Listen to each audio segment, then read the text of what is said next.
Start up the stream then. I'm ready. Okay. So we're live. We are live. Let's try to put a little bit of context on here for anybody showing up late to the party.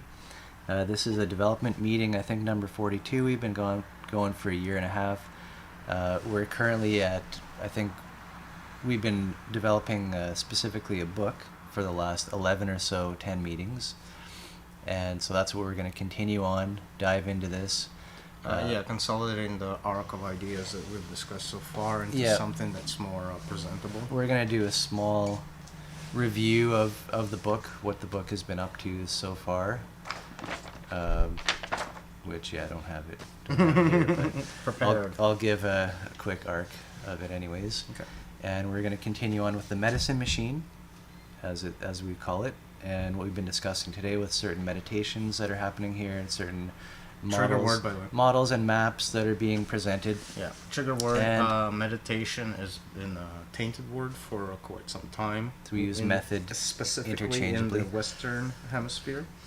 Yeah, it So, sounds yeah. too woo. What we're talking about really is, yes, a part of it has to do with what we would call mental gymnastics, but to qualify it a bit better, it's a deliberate style of specific mental gymnastics meant for with specific goals in mind, and in terms of approaching them. It's basically on a voluntary basis of it's a good idea, it's not a good idea. So there's no there's no And there's no what do you call it, coercion? How else would anything happen? right. Like we're just trying to say, look, this is, given the circumstances, this is probably the correct course of action. Decide for yourself after the fact, if that's the case. And of course, we're just a couple of talking heads on the internet, but we are developing a book here, right? Which is very important in our day and age. We've tried many times, both of us, to there's a few works in progress. aspire to something, but this seems to be gaining traction. It seems like our work with Portal Mountain has gone to a lot of the details now that we've been painting the picture for a long time, for years, and it seems like it should accumulate into a product of some sort. That's how I feel, Well, to help people understand what we're doing, because we're going to keep doing it. Well, we've gotten very wordy, and now it's time to try to justify the glossary we've developed.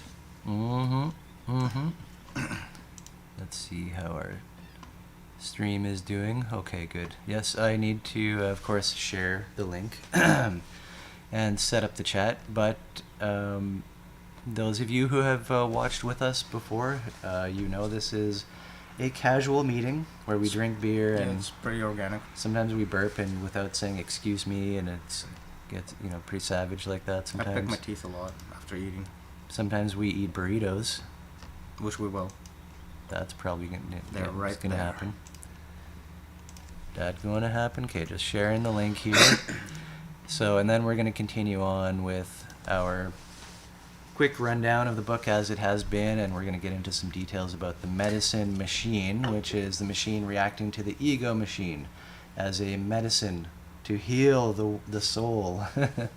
Yeah, a lot of trippy terms that we've tried to solidify the context around as to why we are A, utilize them, and B, what their significance would be in the story we're trying to tell. Yep. The glossary problem is the problem of meaning, I guess, and all that. Yeah. Something to bring up, we do appropriate a lot of words. We use words in ways that you may not be familiar with, so this is the Portal Mountain lingo. Short reminder lexicon. as to why that happened. That happened because English is a piss poor language for describing qualitative experiences. It's great for business, which is unsurprising as far as the language that we get to use today is strictly geared towards the externalized representation of Right. everything. It's like the language doesn't even have it built into it of talking about quality and self and context. And so part of the project has been to repurpose some of the words in a way that link back to the experiential element of life as it appears to one's cognition at any given moment. Really Cool. Again, there's no sufficient language for it, and so we've opted to jump between sort of flowery, triggering terms with repurposed definition, or less flowery, technical jargon that tries to build a structural image of the happenings at the same time. Happenings. And so we try to combine those two elements as best we can using this terminology. And yes, we do this in a development meeting, Portal Mountain dev meeting, Right, which we've been doing every 2 weeks. and which does pretty not much on the require dot. us to cite any sources That's for the time being. that's another thing. Sources are great, and sources are basically language. It's like Right. other people wrote other books and their lexicon. So if we're going to cite a source, it's Yeah. for the purpose of bridging that language. That's the only purpose, really. Bridging the language to demonstrate that this is not in fact That it's new there's develop- isomorphisms. it's not a new development per se. There are isomorphisms. isomorphisms. You're right. I agree. The linguistic developments could be considered slightly more novel from the project, but the intention behind it and if you want to call it the message behind it are all ages old information, and the purpose is not to create something new, but to recreate something that has been recreated many times Oh yeah. in general. So with that said, there's absolutely not going to be any uncitable statement. The issue it becomes is what's the threshold of having to cite versus it simply being the qualitative truth to the point of where we all experience it, and therefore, it's just branding of wordings instead of the point, right? Like, we don't need to engage in that story or recreate that particular element of the story. Hope that makes sense. I hope so too. Anyway. Yeah, so I guess we're all pretty much set up there. I just set the Language. monitor up. So let's do a recap, like maybe 5 to 10 minutes, maybe. Yeah, so I guess where we want to get into is kind of re-talk over this medicine machine section. Mm-hmm. I believe So that's we start off where we with, want to go. We start off with the zeitgeist, general understanding that there's a particular quality that is experienced universally. Mm-hmm. We then go on to describe the charlatan that takes advantage of The zeitgeist. the zeitgeist as a form of supplanting it with a potentially a product that either recuperates the market system in the process, so appeasing or punishing the reaction, if you will, with a product or a punishment or a process of some sort, to reintegrate the reaction back into the process of the zeitgeist is pointing out to begin with, and basically creating more of the same. Yeah, it always has this transaction feel to it. The charlatan, the dysmorphic charlatan, and especially which rewards and punishments are implied or explicit. And that's a transaction that's feeding on, and they themselves are in that transactive state in which they are individually benefiting from the relationship to gain something. By easing your suffering, they gain.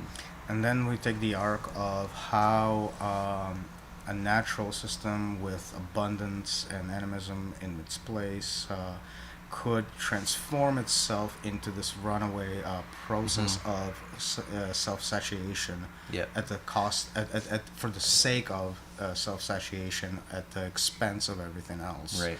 Which gives us the platform of artificial scarcity, agency, Right. the ontological So matrix, this little divide and here ego stacking. And is the rest. two major sections of the book: the self-reference machine, and then the ego machine. So that's how this book is kind of laid out as a Between the two of them, there is another machine. series of 4 machines.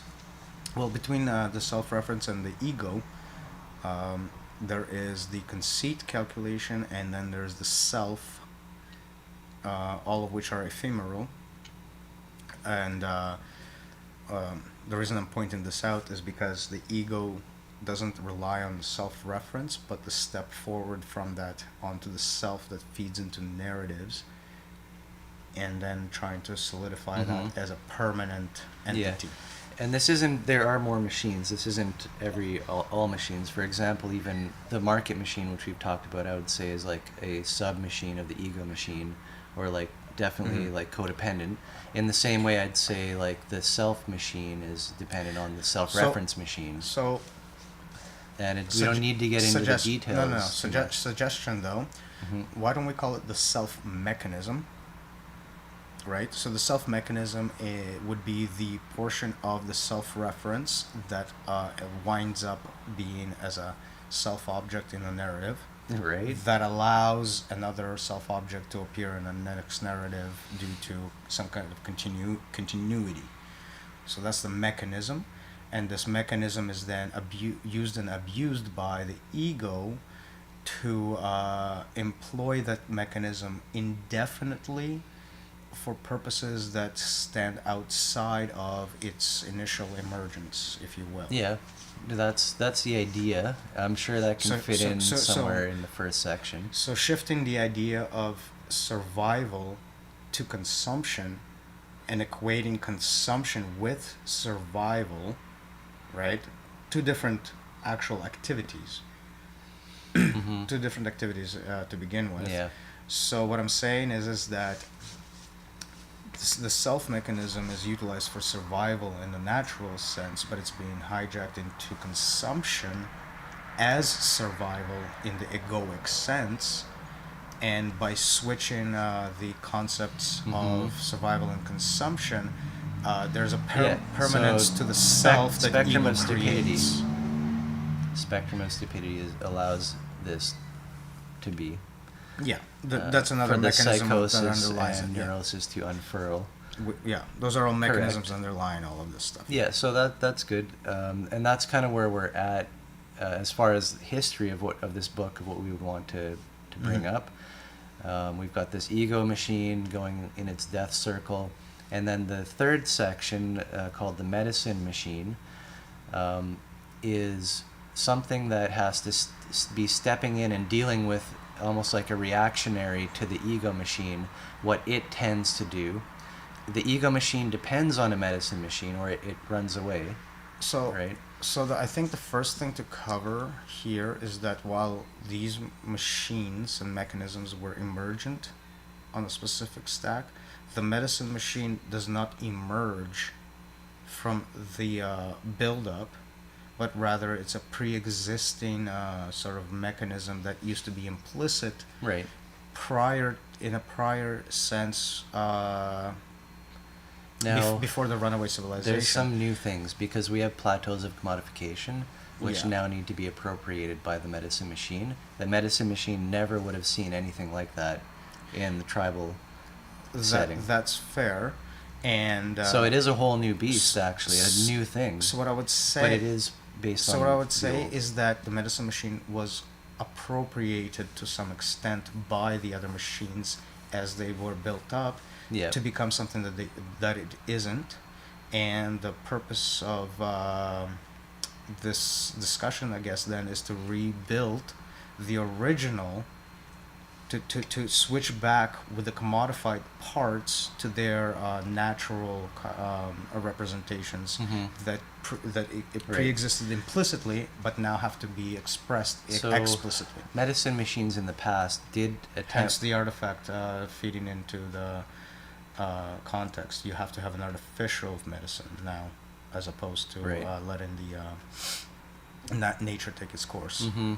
And I was going to say, I bet the medicine machine has in history had to complicate itself a bit to actually deal with the runaway nature of the ego machine to a rudimentary level, like nothing like what we're seeing where we've, like I'm saying, maybe one plateau, to dismantle one plateau. Once you keep adding plateaus and it expands and becomes a power base Yeah, of it has civilization, no, it has no it's recourse. gone, it's gone, so far gone. So to put a bit more juice into this abstraction, a bit more concreteness, when we're talking about the medicine machine in an implicit sense, pre-civilization, we're talking about the kind of mythology that a tribe would sustain for itself in an effort to continue itself in terms of survival.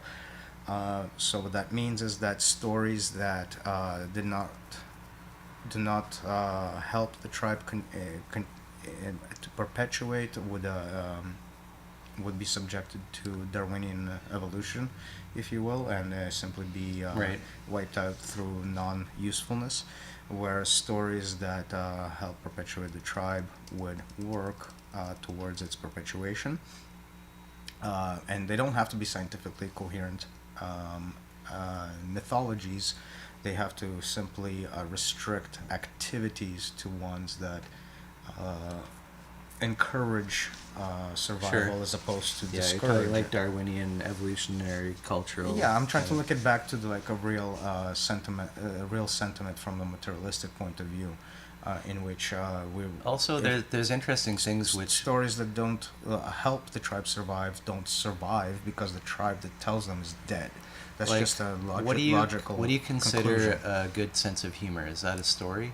Because that can be passed down, and people can laugh, and laughter can be a medicine. And when people take things too seriously, laughter can be part of the mechanism of medicine, right? To laugh at, if somebody takes a myth too seriously or this or that. Laughter is to take a reward from a punishing situation. Humor is the juxtaposition of the intent and the outcome that does not match the intent, and the joke lies in the context. So you're agreeing in with me? I'm saying laughter is part of the it's part of the natural Yeah. medicine, the medicine machine that Detects dysmorphisms. that allows you to detach from the planned Right. and to Yeah, put exactly. it into the Taking too and to seriously. put it into the context of the clusterfuck that is reality itself as it appears moment to moment, without those plans being taken into consideration. So to find pleasure in the punishment of nature itself is effectively a mechanism of growth, if you will. It's a mechanism of, Like in a positive sense. yeah, like not to take the punishment as And this is as like a coherence personal affect thing, meditation but method. as a like, oh well, fuck, the context did not agree with what I was already thinking, and therefore I gotta fix me. Right. Not me, but like I gotta find more resonance with Well, the what's laughter happening. allows you to detach from the outcome, as well as in like, was it a reward or a punishment? If you Yeah, it laugh makes it it off, it doesn't matter what it it makes it was. impersonal. Yeah. Yeah, it lets you to let go of that. So it's a coherence meditation. Which is the proper relationship to nature as far as taking it personally or not goes, because once you start anthropomorphizing nature as an agent that works against you, you're into the depressive cycle, Mm. and it's an We, and it's I a, was thinking and it's a we need to neurosis in add itself. depression and mania as well somewhere in there. Depression and mania, anxiety and regret. These are all funneling around the same drain. But because those are Right. like the main classifications of purposes in activities and the narratives that are being pursued. Uh, a narrative is being pursued due to regret, due to an anxiety, whether positive. It doesn't matter if it's positive or negative. Regret. So, if you want to find a regret in a positive experience, it's simply in the fact that it ended. Mm-hmm. Yep, I remember. Like, it's You there's said all that a there, long time ago too. as long as there's a narrative about it, right? It doesn't matter how positive it was. The fact that the narrative includes an end to it Right. reverses the And for that, positivity of yeah, it. and that's a fact of It's all subtle. it's consolidation and decay, if you will, that things do end like that, and to latch on to endings in and of themselves as a negative experience, Okay. that can go wrong very fast. So I think we've covered enough about the fact that the medicine machine is something that is already there, has been hijacked to charlatanic kind of purposes. Mhm. Substitutions were happening in terms of, you know, yes, there's the neglect, but to solve the neglect, buy this product instead of actually solve the cause of the neglect. I'm thinking to juxtapose an image of a medicine ball. Somehow it's a ball of medicine, but then there's the Band-Aid ball, which is just Band-Aids. Depending on which one you rub. Yeah. I'll be right back. All right. And with that, we shall take a short break.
Yes. Hitting that progress.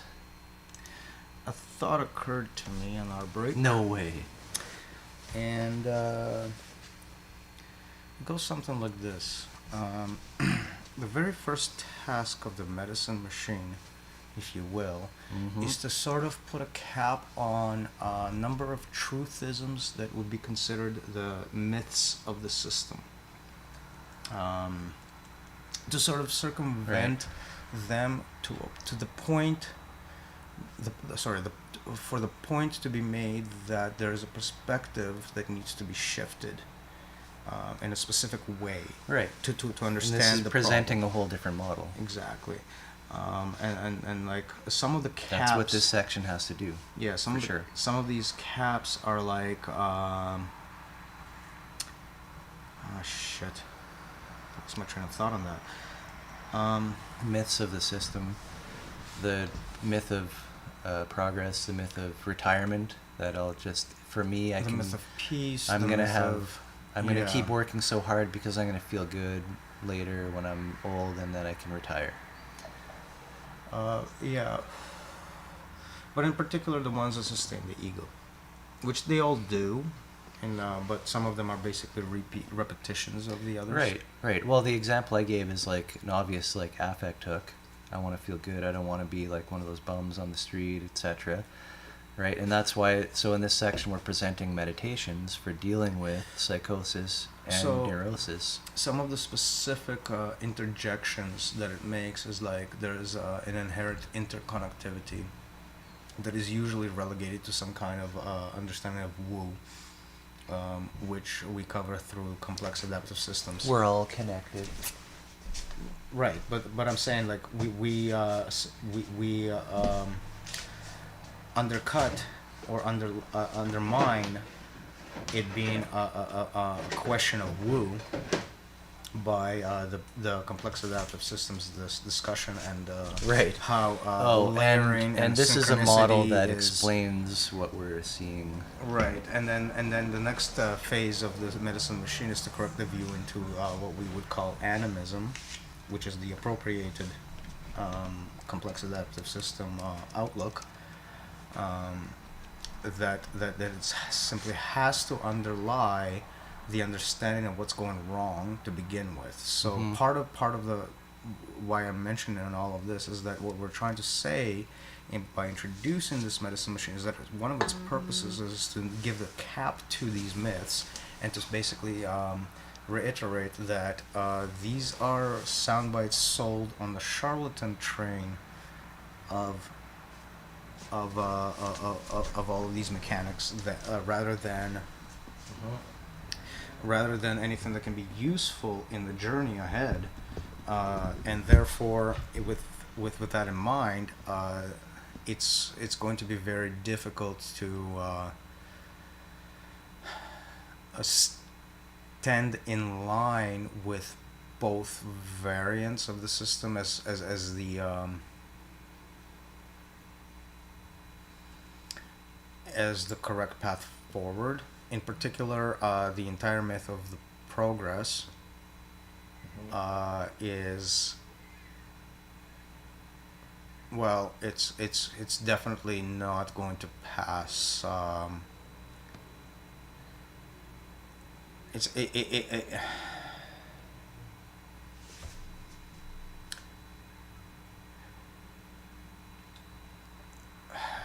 Another way of saying this, I think, is to demonstrate that a lot of the platitudes that are used as reasons for the way things are do live in a mythological landscape rather than one that has any Right. relationship to the reality out of which it comes from. It's a breakaway mythology. Right.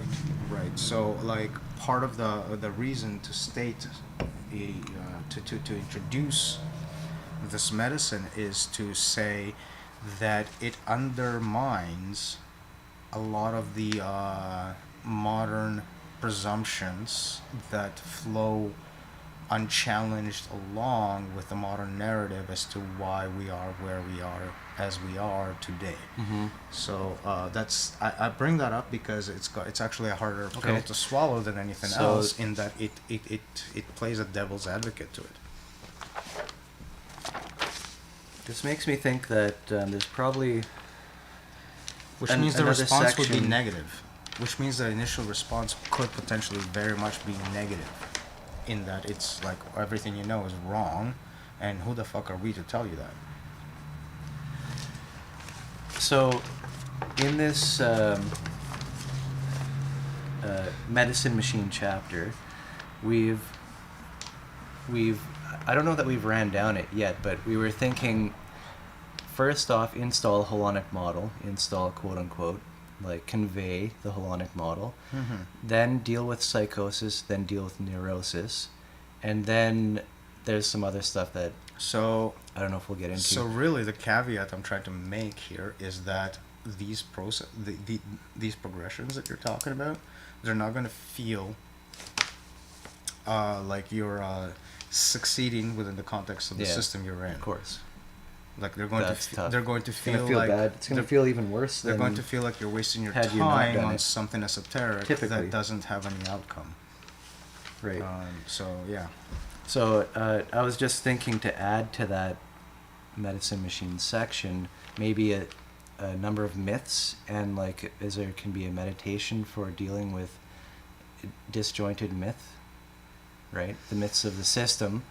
How do we then look at these myths and say, okay, we need to meditate No, we or covered do that. something? We covered Coherence meditation, Yeah. basically, right? Yeah, because it's focus on the narrative, the reward and punishment flow. Yeah, exactly. All the myths latch into that, right? That's the idea. Exactly. Yes.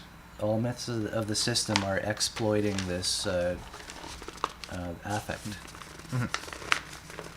Right. To detract from altruism and to perpetuate more and more conceit calculations so that transactions can be facilitated.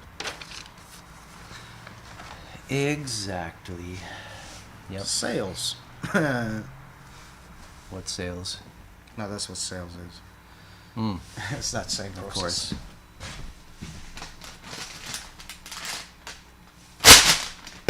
Oh, easy on the microphone. That's why I paused. We didn't pause it. Oh, I paused. It was just so. alright. Okay. Fine. Make your noises. Oh, thank you. Ooh, that's heavy. I think they put some extra weight in it. Breakfast. So I've been kind of feeling like we've been making a lot of progress on the book the last month or so.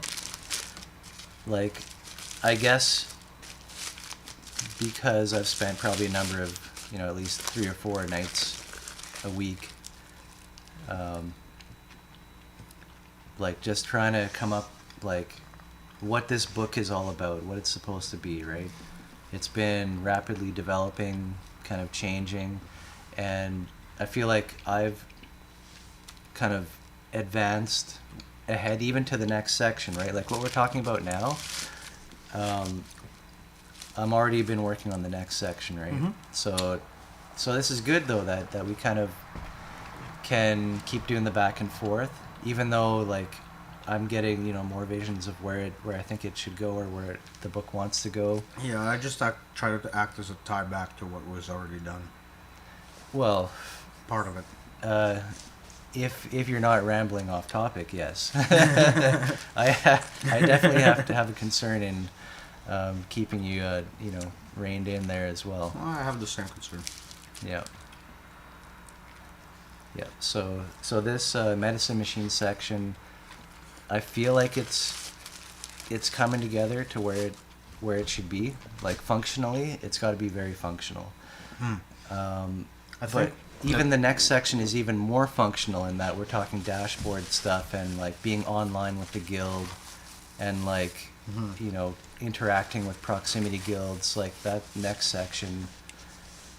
I think the only reason I ended up rambling on is because I tried to get into the fact that the medicine machine is not something that has materialized out of the ego, but rather has been suppressed, chronologically speaking, like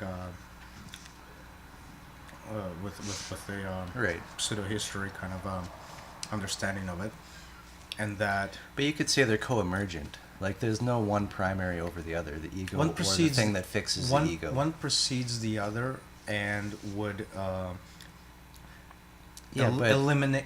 but by less than a generation. So it would Like eliminate. within a lifetime, it would. So the precede ego would the be other. eliminated before it had a chance to flare up.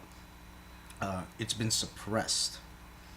Natural immune system has been suppressed to allow this ego to flourish. Right. And this is the and dawn now- of slavery, modern day slavery. And so now, as a consequence of that suppression, its implicity of it always being there is now needs to be made more explicit to cover the top portion of that is pressing down on it. So it has to like step above the layer that it's on. And so that's the reason for its artificiality. It's functioning on a higher layer in the stack than its predecessor would have by simply eliminating you out of the gene pool. That sounds good. Yes. No, of course. Yeah. On the thought pool. So we are the humans. We are dynamic in our forms, if you will, in our species. Our species are mimetic. So let's take it beyond the medicine machine as a whole and go on. Okay, so I'm not sure if even in this live stream yet we've actually tried to walk through what is the contents currently of the medicine machine and does it make sense. Okay. I've kind of alluded to it as there being a couple meditations here and there, but should we walk through that? I feel like you and I, we've got a pretty good understanding up until after that coherence meditation. So, are we looking at the machine as the descriptor or as the function of it? Because they can map in different ways. So, focus meditation, affect Coherence, meditation. affect. Yeah, those are. I guess affect, So the reason I'm asking is that they sound like two different things, but they wind up doing one thing, right? So do we want to go through? I think we should start at the beginning though, and to start to demonstrate where the usefulness of meditation is in the context of the problem that we've discussed. Like why is this medicine to that? Yeah. Right? True, yeah. That would be the structure of this section. So so let's start with the why. Why would taking on any particular stacking abstractly map to, say, solipsism or objectivism in the spectrum of coherence? How does it correct it? Yes. I.e., if it's not correcting Correct. it, why are you installing We've this? been How is over it- that a little How bit is it a medicine? in previous meetings. So we should just kind of spell it out if possible. Okay. So, prior to us getting together for the live stream, Yep. there was a small discussion with regards to mapping focus, the areas of concern specifically, to either side of that spectrum to illuminate, so to speak, its actual mechanics, right? So as opposed to being swept up by the ontological matrix itself with agency, Psychosis. with being an agent in it, sort of like a mapping of it that defies situations and is more universal to its nature, Right. if Almost you like will. a parallel reality to that a reality. representation of it, yeah. So I Right. think that's where we started with that one. Yeah, like the whole point of this section is to deal with things that we've identified already previously in the book. Yeah, like so the we- spectrum of stupidity, objectivity, solipsism, And the subjectivity spectrum that arises from within that. and the problems with like affect, addiction, trauma. So one thing stands out to me that's interesting is that this is just my commentary. Is that the medicine machine is not targeting the subjective experience. It's targeting the spectrum of stupidity which underlies it, Right. which means it's a step before the concrete outpours of the spectrum of stupidity itself.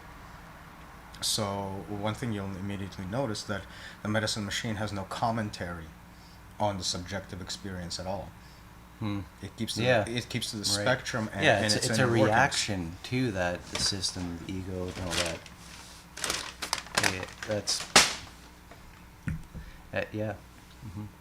So I'm saying that to illustrate that there's a disconnect between the concrete experiential and the what this medicine machine, if you will, is attempting to actually tackle, which is a step before, and it's not as obvious, right? As the concrete experience would be, the subjective experience of idealisms and religions and sciences and philosophies and Right. spirituality, all of which amalgamate into an ideal. Right? Like you don't find the medicine machine talking about what turns up in those ideals, and that's difficult. And of course, the ego machine itself is based on abstractions of everything. By substitution, value substitution. Yeah, it's not operations, yeah. subjectively interested. So neither the medicine machine is just there to deal with that. So that that makes sense. Well, it's there to expose that perspective, and To give a model for it happening, and by doing so, and by that allow it. exposing the layer it's actually tackling, and to give it an actual concrete representation within the subjective sphere as well. AKA to inject part of the model into one's ideal thunderbolt arc that's spanning the spectrum of subjectivity. the Thunderbolt arc. Well, it changes moment to moment, so like you can't. You the spectrum is like, you could call it stable, if you will, but moment to moment the arc of ideology carves out a path that's unique to that moment, at least in the model. Cool. So yeah, your question was like, why do we even need this model? How is this helping somebody who's suffering from stupidity, etc.? And my first part of the answer is to point out that the medicine machine is tackling a layer that the subjectivity portion doesn't really discuss within its sphere. Right. So it's kind of one of those things that it doesn't feel like it makes sense, and has to be taken on faith. Yeah, And then see what happens. that's definitely. So that's a good intro for the feedback method too, which would be the first chapter of this Which is our own definition for section. faith, Right. actually, which is great. Mm-hmm. So, So this all naturally doesn't feel natural. yeah, so we have Because to the be ego taking, isn't natural. It feels as alien as the ego does. Our right. interactions with the store clerk.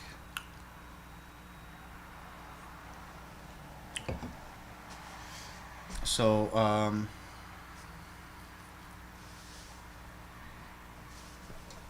yeah, this would cover the principle by which the medicine machine is reintroduced artificially, because the layer that we're tackling is subjective, and the medicine has to penetrate the subjective all the way through to the spectrum of stupidity that underlies it. Oh yeah. And to be sold as an ideal in the arc of idealism, in the subjectivity spectrum. Which, yeah. Wow. So, given that, Should we be black and white for this stream? no, Just a little bit colored? no, no. Just tiny. Does it look old-timey now? Feels like a colored photo. Ding, ding, ding, ding, ding. Okay, sorry. Let's cancel that. Oh, it stayed. Oh no. What have I done?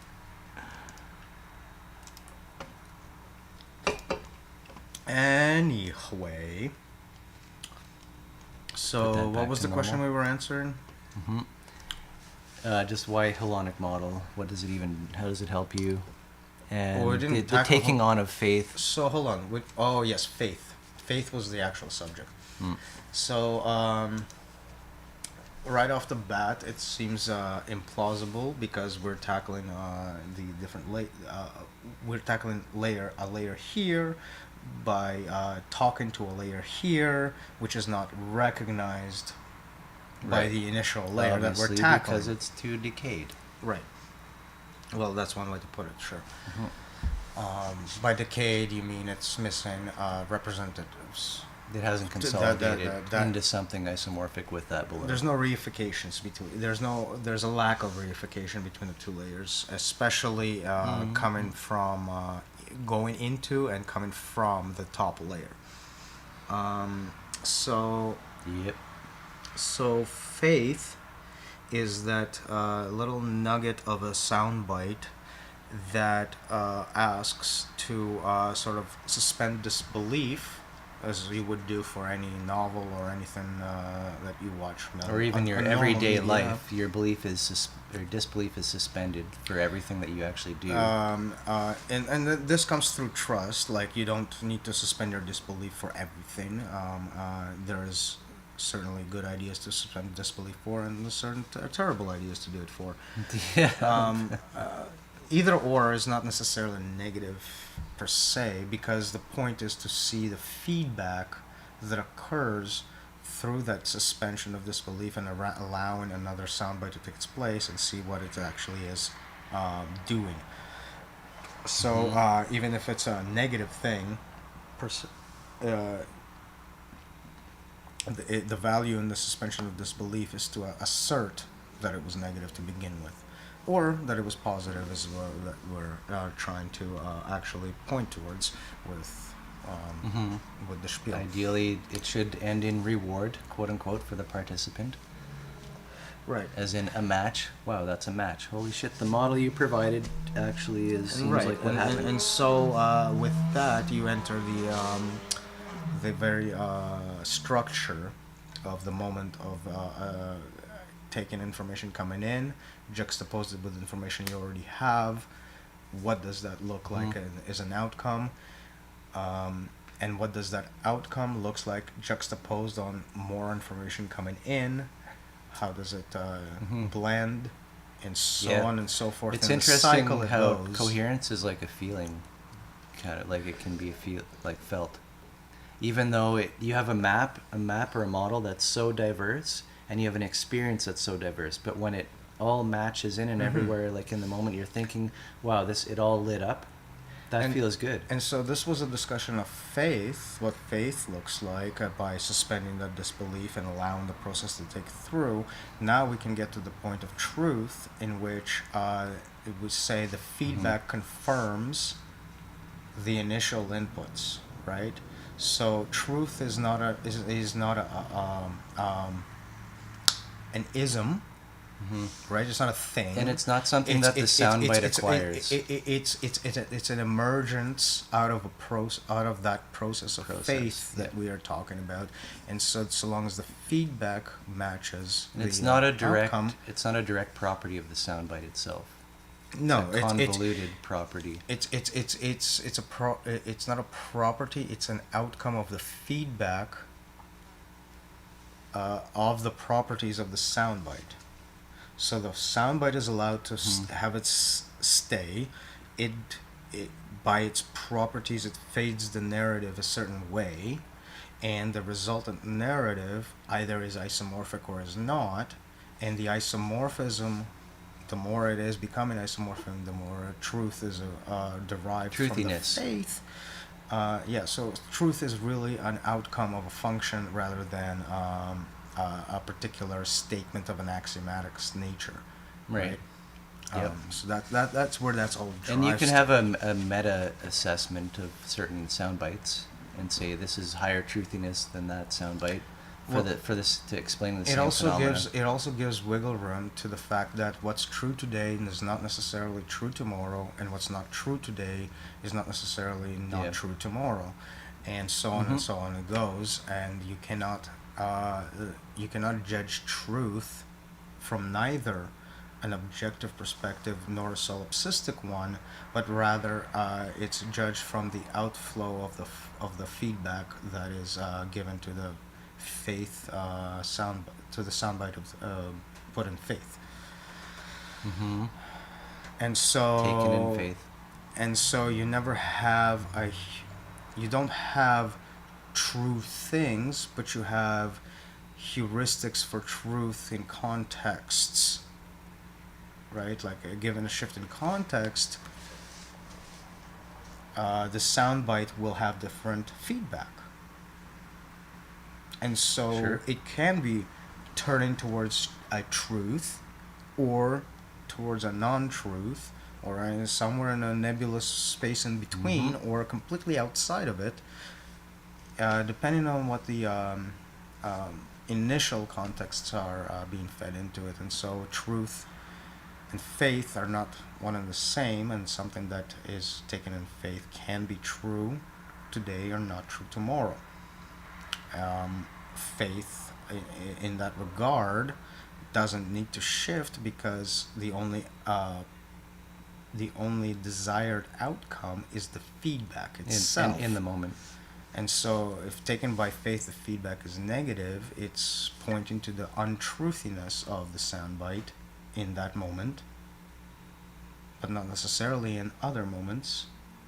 And so it's not a statement of objectiveness at all. Right. Or a subjectivity, because in the subjectivity sense, you just repeat the circumstances. Like an ongoing testing. Right. So faith is active in a sense. It's not a passive element of... Yeah, it's never something, that passed. True, false, that's done.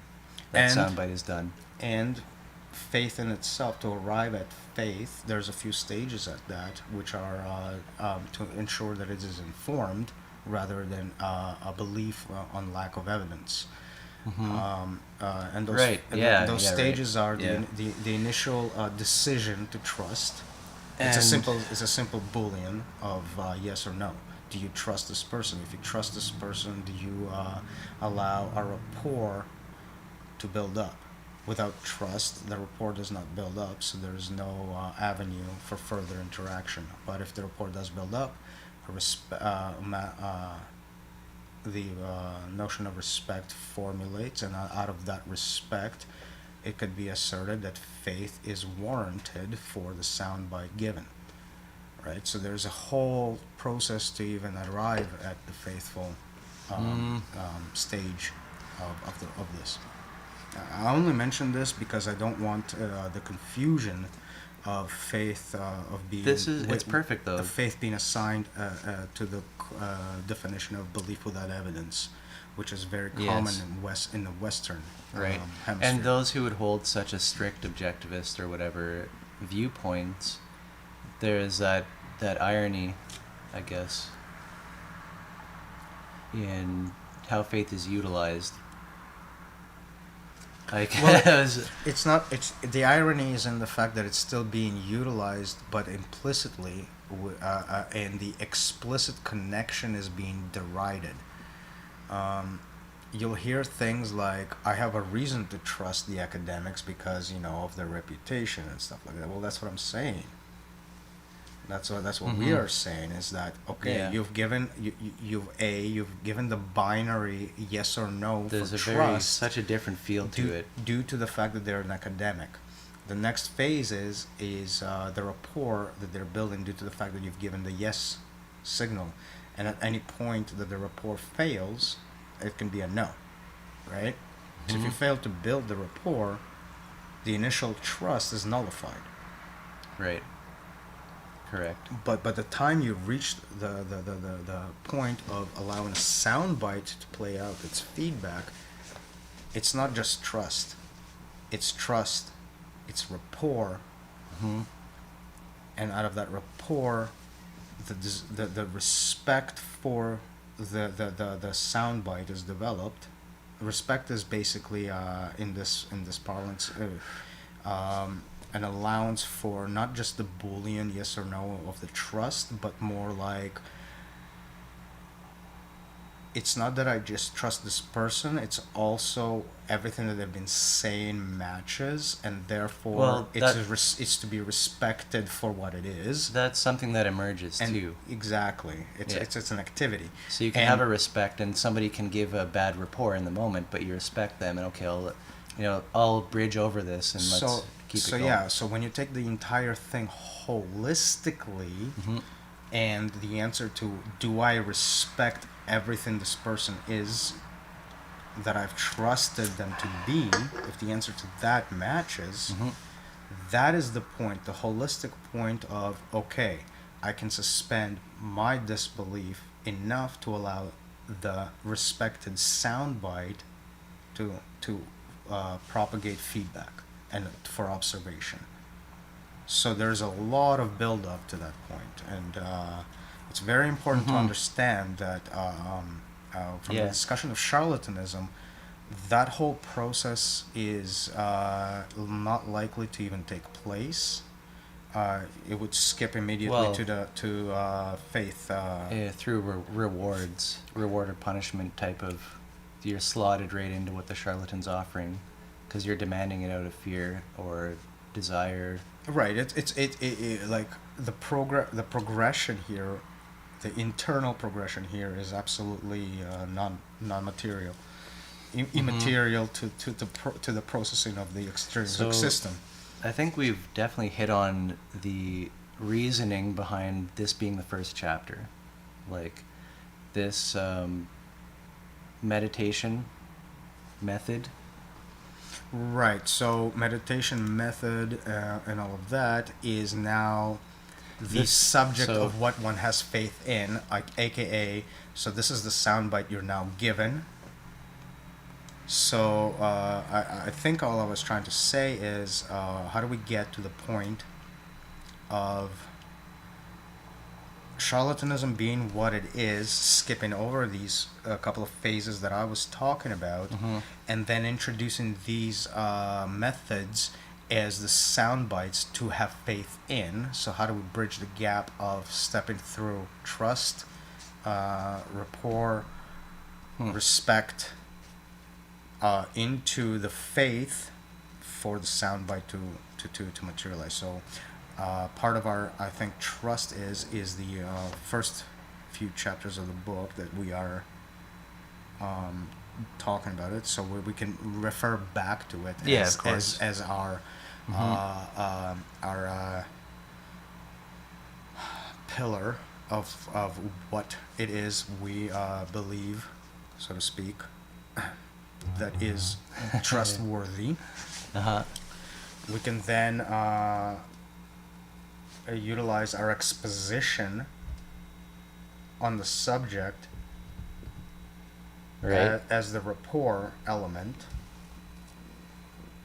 that we do know what we're talking about. and with being on point,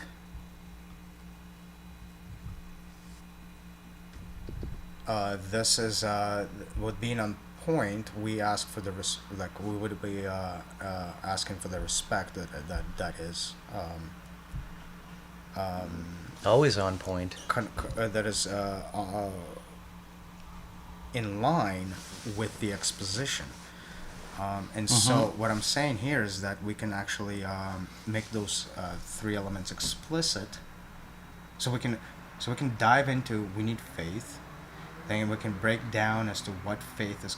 How do you get to faith with those phases, and then say we have attempted to do exactly this in the book through this part dealing with this part, that part dealing with that aspect. And now this third aspect is the rapport, not rapport, but like the soundbite aspect that we're going to give for suspension of disbelief. So if we Interesting. reiterate how the book does those things, I think I caught that. we're almost like saying where the charlatan really fails. Yeah, like for the initial trust of the book, like definitely that's why we even talk about the zeitgeist, the charlatan, so that a model will be taken up, adapted, adopted. Like, hey, yeah, I hopefully. experienced this Right. too.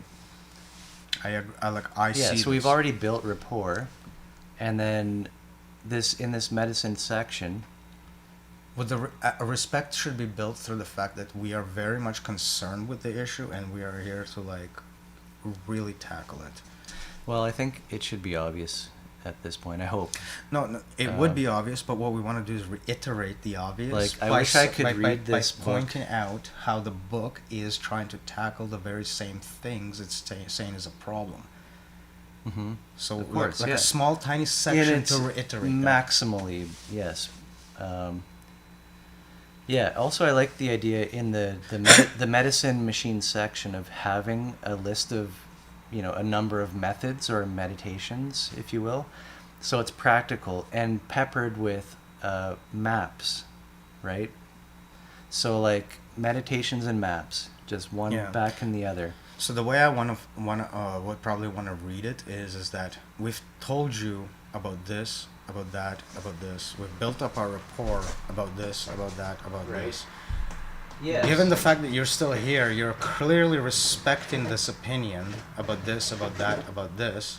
So now that you have all of this respect established on faith, which is going back to the definition of faith, allow Right. the following soundbite. Right? Well, and keep it so yes. informed that it's like not possible to, No, to kind of, disinterpret yes. it. And what we're showing is how the reader can then go ahead and apply medicine for somebody else, right? In the same way, the book brought book them is an up. example. Well, they're going to have to take the book's example and say, "Hey, do you feel something is wrong? Do you feel Which- the zeitgeist?" Which could be the summary of the book to reiterate the initial point of faith of Right. like, okay, Like this book should be usable to read a chapter and to somebody and say, "Wow, I get that too." so To so yeah, connect so on, so so right? the point of at the point of the medicine machine chapter, you'd be reading it and be like, okay, this applies to me, but at the point of the summary, it'd be like, oh, taking the exact same sound bite, I can see how it plays out socially as well. How? Socially. Okay. My teeth, the holes in my teeth give whistles at this point. I'm about to lose them, so. Oh yay. man. Yeah, the whistling is not voluntary. It never is. There's just bigger holes in Everybody's places. whistled. Anyway, my point being is that what is the soundbite for faith that we're trying to articulate in the medicine machine to be personal. In the summary of it can be also extended to say, okay, same soundbite, but like in the social context of like this medicine machine, suspend disbelief, run through the faith, observe the feedback, And what does notice that look notice like? the social implications. not just personal ones. Pardon me. And in this case, it has to be primed to say you can see the isomorphic ones that line up with the model that is congruent with what you're trying to do, and you can see the opposing devil's advocate of the outflow of the runaway stuff at the same time by running the exact same sound bite and observing that feedback. So the feedback you'll observe will be in both ends of the spectrum. First, for that's you, even acknowledging that there are sound bites, which is interesting, because then you have to acknowledge that sound bites can be slotted, taken in and out, i.e., what is the meaning of this or that object? and meaning present changes by reality. context. If I Right. say you're an asshole and you don't like me, and if I say you're an asshole and we're just sitting here like this, it's not going to be the same sentence. Hmm. It's the same words, same Correct. same denotation, but completely different connotation. Like I could be just responding to something you've just done, Very as, correct. as opposed to your overarching personality. So I'm proposing a short break, but I think we should try to run through the table of contents for the medicine machine section as we've kind of established it. Like, Yeah. we're dancing around the very beginning of it, which is right, like the feedback Well, method. it's such a touchy subject, and it's the The first faith time. feedback method. And it's the first However time you we're talking to the audience and potentially the reader about the word faith. So up until this point, we've been discussing charlatanism, deceit. Is this one of those how it words goes that wrong. we actually want to use, or is it too triggering?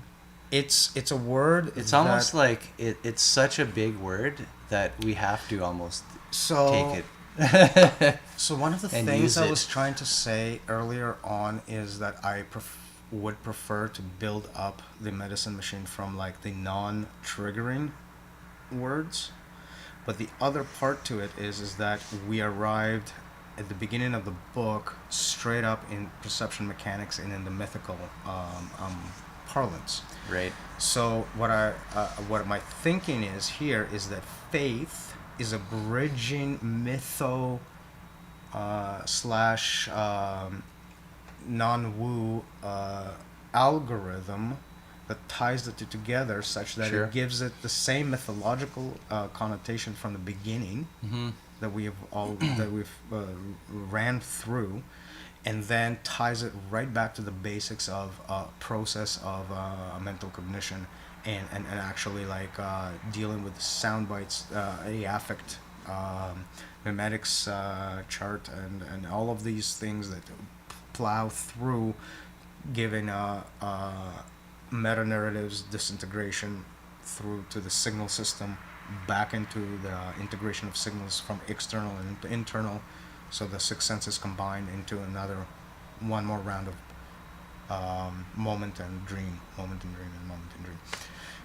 So it's We can explain that. it's an attempt to distill the exoteric or the esoteric rather with the exoteric elements that act as the emergence Well, field for the exoteric. First off, the idea Esoteric. of faith, of taking on a soundbite as a piece of literally reality, that's psychedelic. Sure. Like, just think about that. You're To give it- applying. to You're give it a literally formula, applying yeah. it into your experience of reality. The soundbite becomes a piece of reality. Right. That's big tech. So yeah, part of the quality of the experience would become faith. Like the element of faith is a quality that was And then- as a factor. So of the we need this experience. for the next section of the book, utilizing the dashboard, cognitive technology, and whatnot, to take on identities and roles in the moment, and So- to facilitate the guild itself.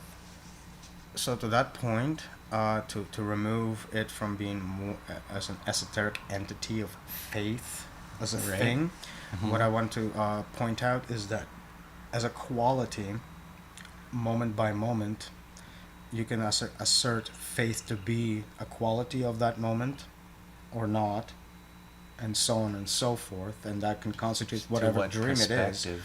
but it doesn't give faith a particular entity or existence as a fact of anything. It's just a quality of the moment that happened to be Yeah. um, fed into the dream. The fact that it's deliberate For any is number of not- sound bites would then become categorized as either being taken up in faith in the moment or not being taken up in faith. So you can requalify faith as being aware of the structure of momentness in the moment in which that structure appears. So it's to integrate the two as a singular output. Yeah, the model being self-referential and all that. Right, and the reason I'm saying it like that is because it is this structural change that gives different outflows for observation that you can observe and to see, okay, well, combined this way, it went out this way, combined that way, it went out different way. And so there's a core, and the core of it is the holonic model itself, it seems like. And so that's where we begin with this medicine machine. Right? Which on the faith-based ground, we just say it reappears in every cycle. Like there's no, it's not a matter of, a continuity of any kind or a logical progression. It's the lower structures are implying this. It's just that whenever there's a moment apparent, that is the structure under which you can build the most universal feedback off of, and that is some kind of environment, context, some kind of creature and in that context. Coherence. To give it some kind of differentiation from the context, and then the capacities of that creature alongside its capacities to deal with the environment upon which it appears, and that the quality of that moment never really disappears anywhere. The rest is simply an elaboration upon which way it should go or shouldn't go, which has nothing to do with anything. Ultimately. Qualities. So yeah, the natural holarchy. That's where we're coming right after we describe this faith meditation, this feedback method. We go right into this model of natural holarchy. The one comment that's worth mentioning about the natural holarchy is that it's a crutch for faith because the description of it is essentially is undeniable. Right. It forces you to have faith in from it. the experiential perspective. Are you an organism in an environment? And so the immediate sound bite is already mapped to the experience, and it's already compatible. And that is the case for rapport and the further respect for matching the model to begin with, out of which it can materialize. So I do. So it's kind of like a full package, like all at once. It's faith because it's already faith, like it's already in your so faith. So it's a match made in heaven. This chapter, starting with feedback method. The next chapter, natural holarchy. And from then on there, through the areas of concern, the domains of progress, and then on to some different methods and some more mappings being provided.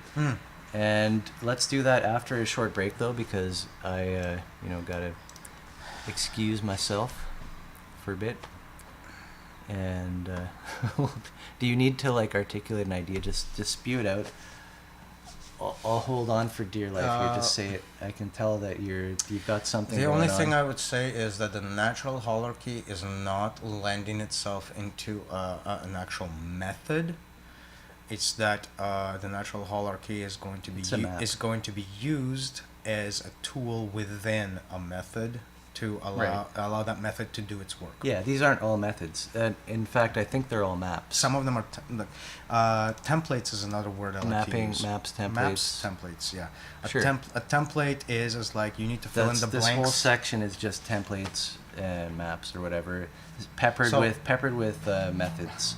A map, I would say, can be followed as is. A template needs parameters filled in before it can be used. So it's like a structure without content, waiting for the content. Okay. So Good. The natural hierarchy is more of a template. So are the areas of concern. The domain of progress is something that can is another template that denotes the progression through the degrees of coherence based on the areas of concern. So it's like once you combine these templates, you actually can start working out the machinery behind it. Seems like everything works together many to many, as we always find. We always find that. Oh, that's the theme. So with that, I'm gonna hit a quick break here. That's my phone keeps lighting up for some reason. It's your wife, man. Yeah. I know who it is. What did she say? I don't know, but I saw her name. Anyways, yeah, cool, man. All right, so we'll break.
Unmute. You want to mention something more about faith before we continue on? I had another thought on my break. Oh my god. It appears. Unbelievable. So the So out of character. yeah, I know. It just strikes me as something that's really important to mention, and Yep. that's Sure. because I try to get away from uh, combining qualia with quanta. Yep. I don't tend to speak about things that can be quantified. Mm-hmm. So it's a real That can't be quantified. cannot be quantified. So it's This so is the system so- usually is like that. so I want to bring a little bit back home to that sort of a perspective. So how do you quantify? Is there a faith or is there not a faith kind of thing? And all I'm trying to say on that front is that faith is like an amalgamation of a bunch of qualities, and is itself a quality when these qualities are present. And these qualities are, and the initial one is trust. The boolean, it's a boolean kind of, like when you try to Okay. quantify it, you can't give it a number, except Yeah. whether it's there or not. So it's a boolean. Conversation or wait, yeah. rapport. You get Rapport, trust, respect. rapport, and respect. When those qualities are present, Mm-hmm. all three, that's the overall arcane quality of what we call faith. Like there's no faith apart from the Right. rapport, the trust, and the Respect, and and it's the respect. The rapport is an ongoing thing, obviously. Right. So when we're talking about faith, we really are not talking about something that could be quantified. That you say yes. But Faith, you can't faith is true. but Well, you can't in the say moment, you can say it was present in that moment. It's the quality of the present moment. in the moment. because but you don't say it's because of the objectively rapport. true. Yeah. The faith is now objectively true. But you can only get to it because the quality of the moment included the respect, included the rapport, included the trust, which were all present. Mm-hmm. And so, in that sense, that moment was taken on faith.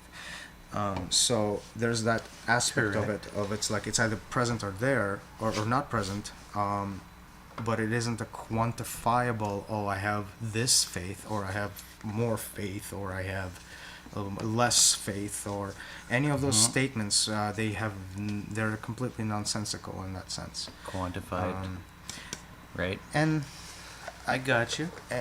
and I'd like to top it a little bit off with That makes it that- also that tough, doesn't it? faith is the process, but the end result of that process is what's called conviction. And conviction is not faith in that it's the truthiness is no longer based on the sound bite, but the pure feedback of the consequences of. So it's like you're not looking for a sound bite to justify the event, but it's already appears due to the ongoing, already understood processes. So you're not looking for an explanation. So there's So a that's not one of switch. the four, though, is it? No. No. Conviction happens at mastery and grand mastery, so it's not part of the journey to the top, as much as it is what you deal with once you reach there and come back down. Conviction simply is the thing that expands, but you don't need faith for it anymore. You're not rerunning extrinsic sound bites. You're not rerunning an artifact. You're Right. running on Which the is weird internalized because experience. all of this self-knowledge eventually becomes so damned self-knowledgeable that there's nothing else but self-knowledge. Right. So, there's a slight difference between faith and conviction. Those are really sides of the coin of coherence. Right? Coherence changes what faith is like at every stage. You could probably map participation to membership to rapport, and Yeah, of course. and yeah. mastery to respect. Yep. And in the Grandmaster, everybody has faith. Mm-hmm. Yep. That's just off the top of my head, but that works really well. Yeah, as would it be expected. I wouldn't be surprised. It's Okay. already assumed. Okay. I'm finished. You've let me finish. I finished. Oh, really? Well, that's cool. Come on. That's cool. My only thing is... Where's the What? pipe? Oh, no, don't worry about it. No, I'll do it different. Fine. It's all good. In the hood. Sorry for having preferences. Do you actually have a preference? A little bit. Okay. Shania More has a immediate. preference. It's more immediate. Yep.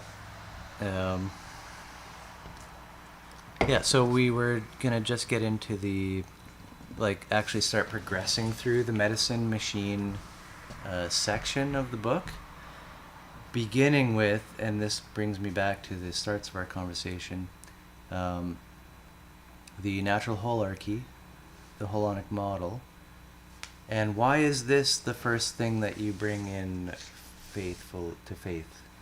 Why is this what's being projected or presented to this beautiful, in this part of this beautiful rapport,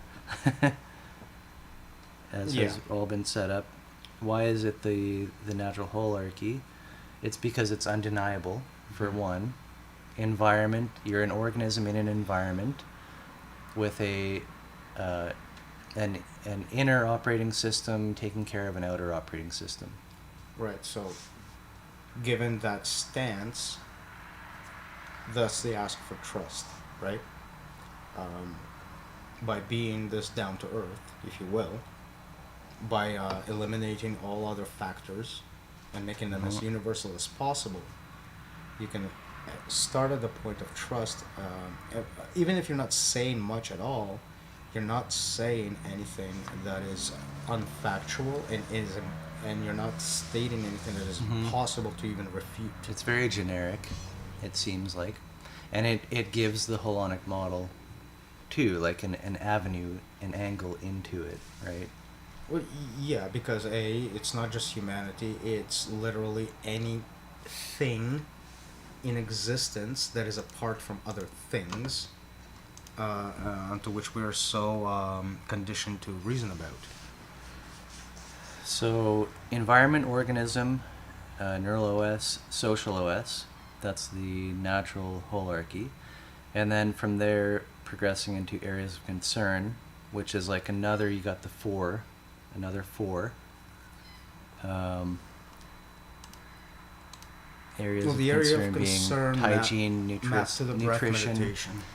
rest, fitness. And I think we should map in a lot of these types of meditations. Oh no, we're going to. And stories. We're even. going to. We have so many stories on Portal Mountain and even You know what? even I was thinking about music, right? Jamming. They mapped to both meditations, not just the one. Oh, good. I'm glad to hear that. So now we can Because- do an expose. Because the natural holarchy is a truthism you can't deny by being very generic. So are the areas of concern from the perspective of if you have this established natural holarchy, well, the organism within the environment is going to have to take things out of itself onto the environment, dump waste. Yep.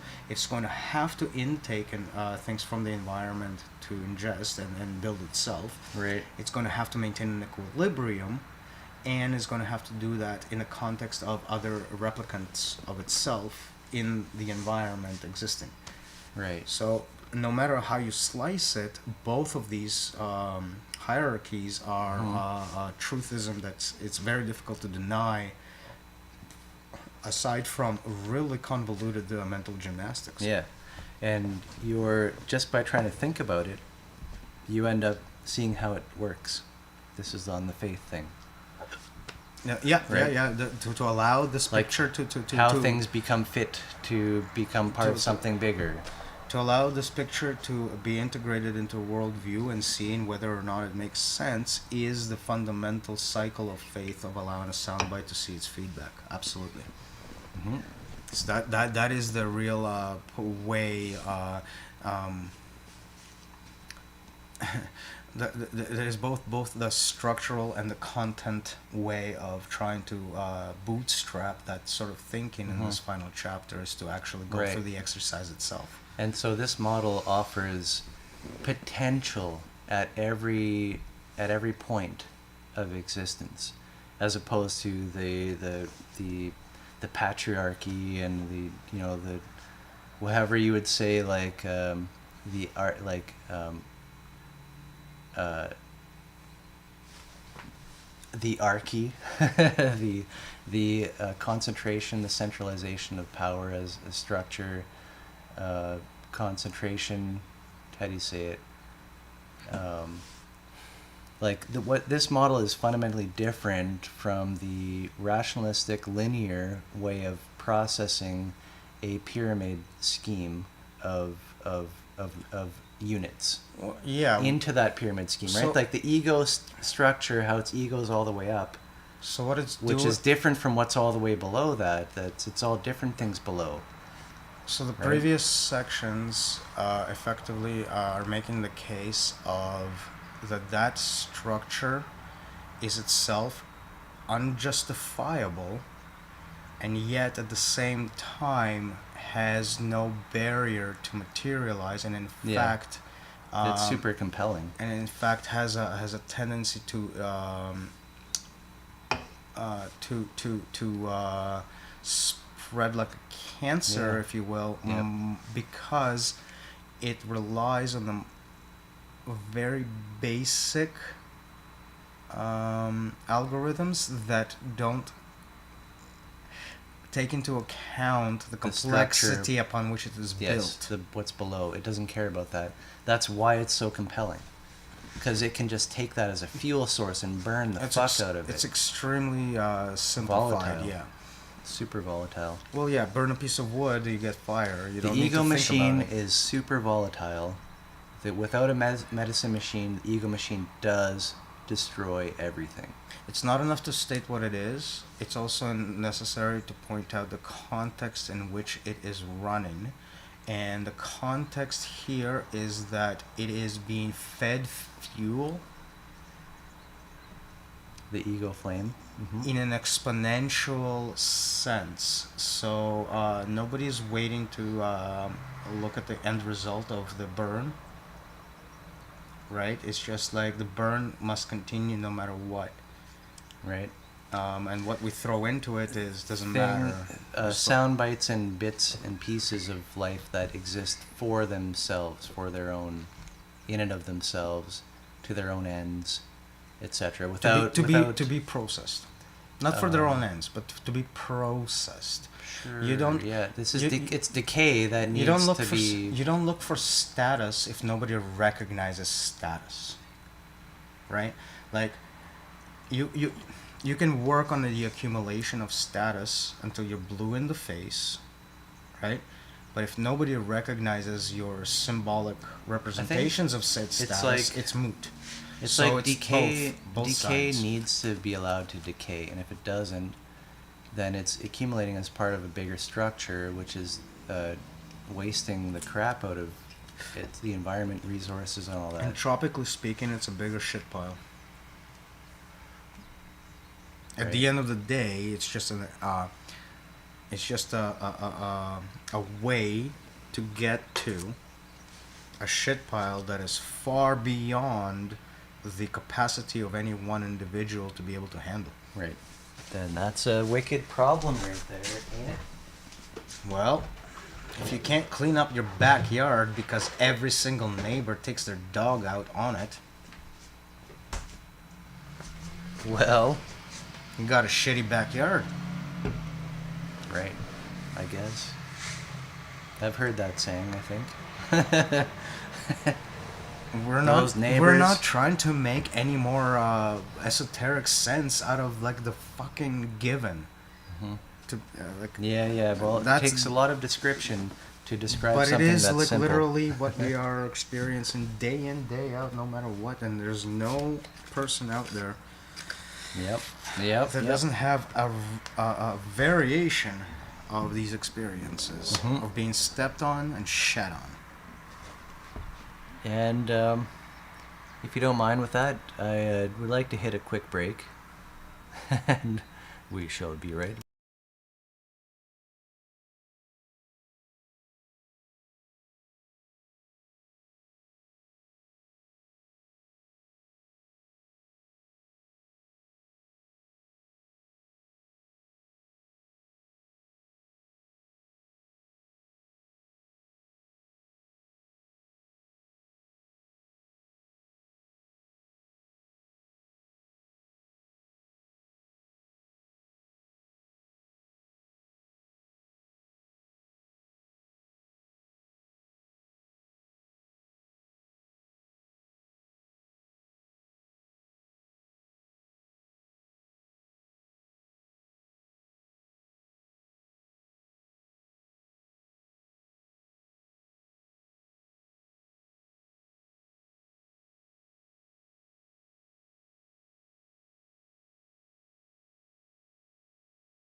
Carry on, my wayward son. So the idea was to templatize the stupidity spectrum, to give it a correction, a perspective correction. Right. On the one side. So this is the next major arc of this section. We've now skipped past the Hellenic model itself and into some specifics, and we start with focus meditation here. Different focus method. I wouldn't say skipped. I would say we parked. We parked the Hellenic model because it's actually going to come up as a backdrop to the next discussion anyway. Right. So the next discussion. Yeah, I don't know how they lead, but carry on. I'm sorry for taking over. I promised I wouldn't, but I did. No, dude, I don't know how it leads from one to the other. And we want to go to the next. So in the previous section, spectrum of stupidity. We built up the spectrum of stupidity, upon which the spectrum of subjectivity lives, with doing its own thing. Objectivism, solipsism. It's basically is the responsible mechanism for narrative formulation. What leads into what as far as narrative goes? How reality is. How you become wrapped into a reality as a self-object. I think, if I'm remembering correctly, my Gödel Escherbach book. This is what's called the formal machine. The symbol shunting mechanism itself, the net result, the subjective spectrum, the net result of the subject acting upon itself. Net result. That's interesting. Yeah. Way to be specific. the ultimate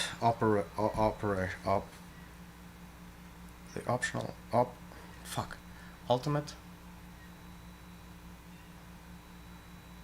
operation, I guess, whatever. Sure. Yeah. There's no perfect sounding word here to what I want to convey. The emergent resultant, we'll call it that. Yeah, as lame as it sounds. The resultant.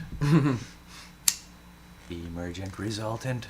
Okay, so leaving the spectrum of subjectivity aside, below which the spectrum of stupidity is actually running, we want to give a formulation not only to the spectrum of stupidity as far as a failing mechanism to begin with, because it doesn't help anybody actually fix anything.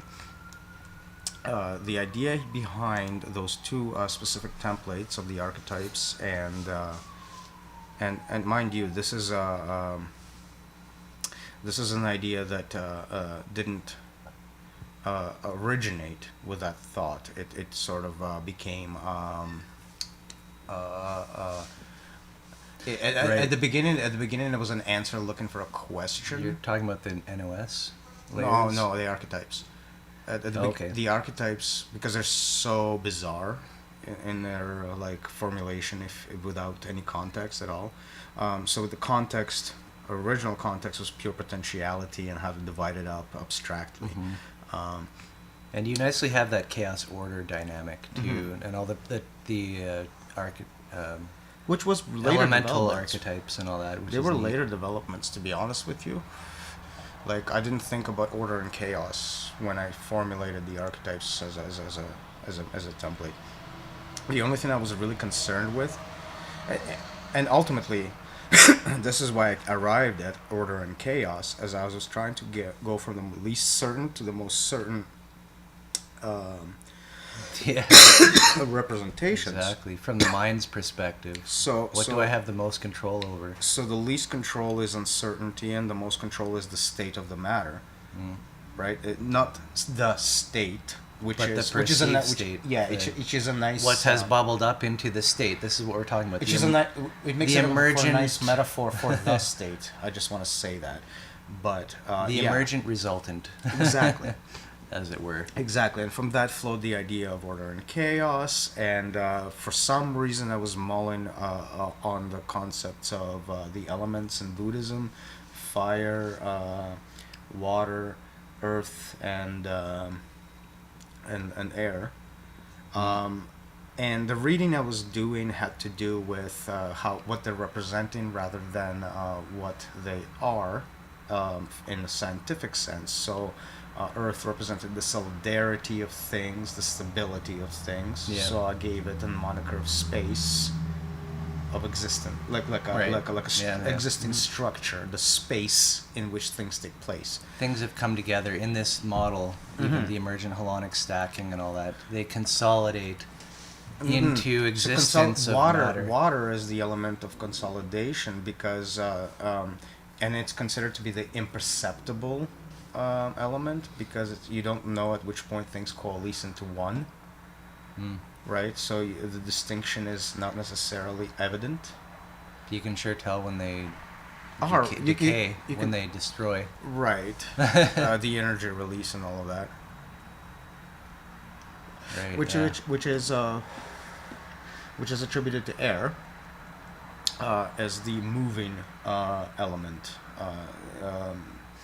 So the decay has to do with spreading apart, which air does.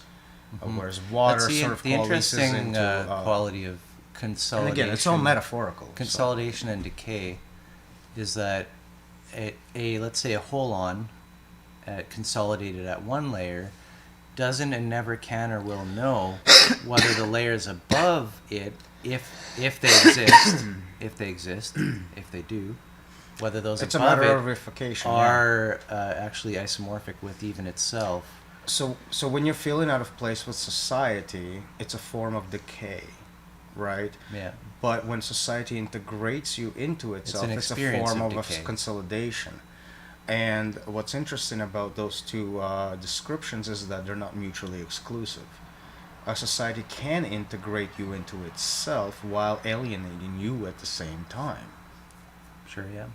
from itself. And so, on the one hand, you feel decayed.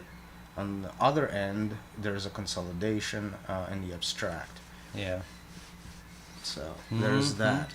True, yeah, gotta watch out for those. So the whole thing is to point out that there's no mutual exclusivity to the phenomena that are being discussed. It's just that there's a parallel between the elements in the Buddhism that we're talking about. The last one being time, which is equated to fire.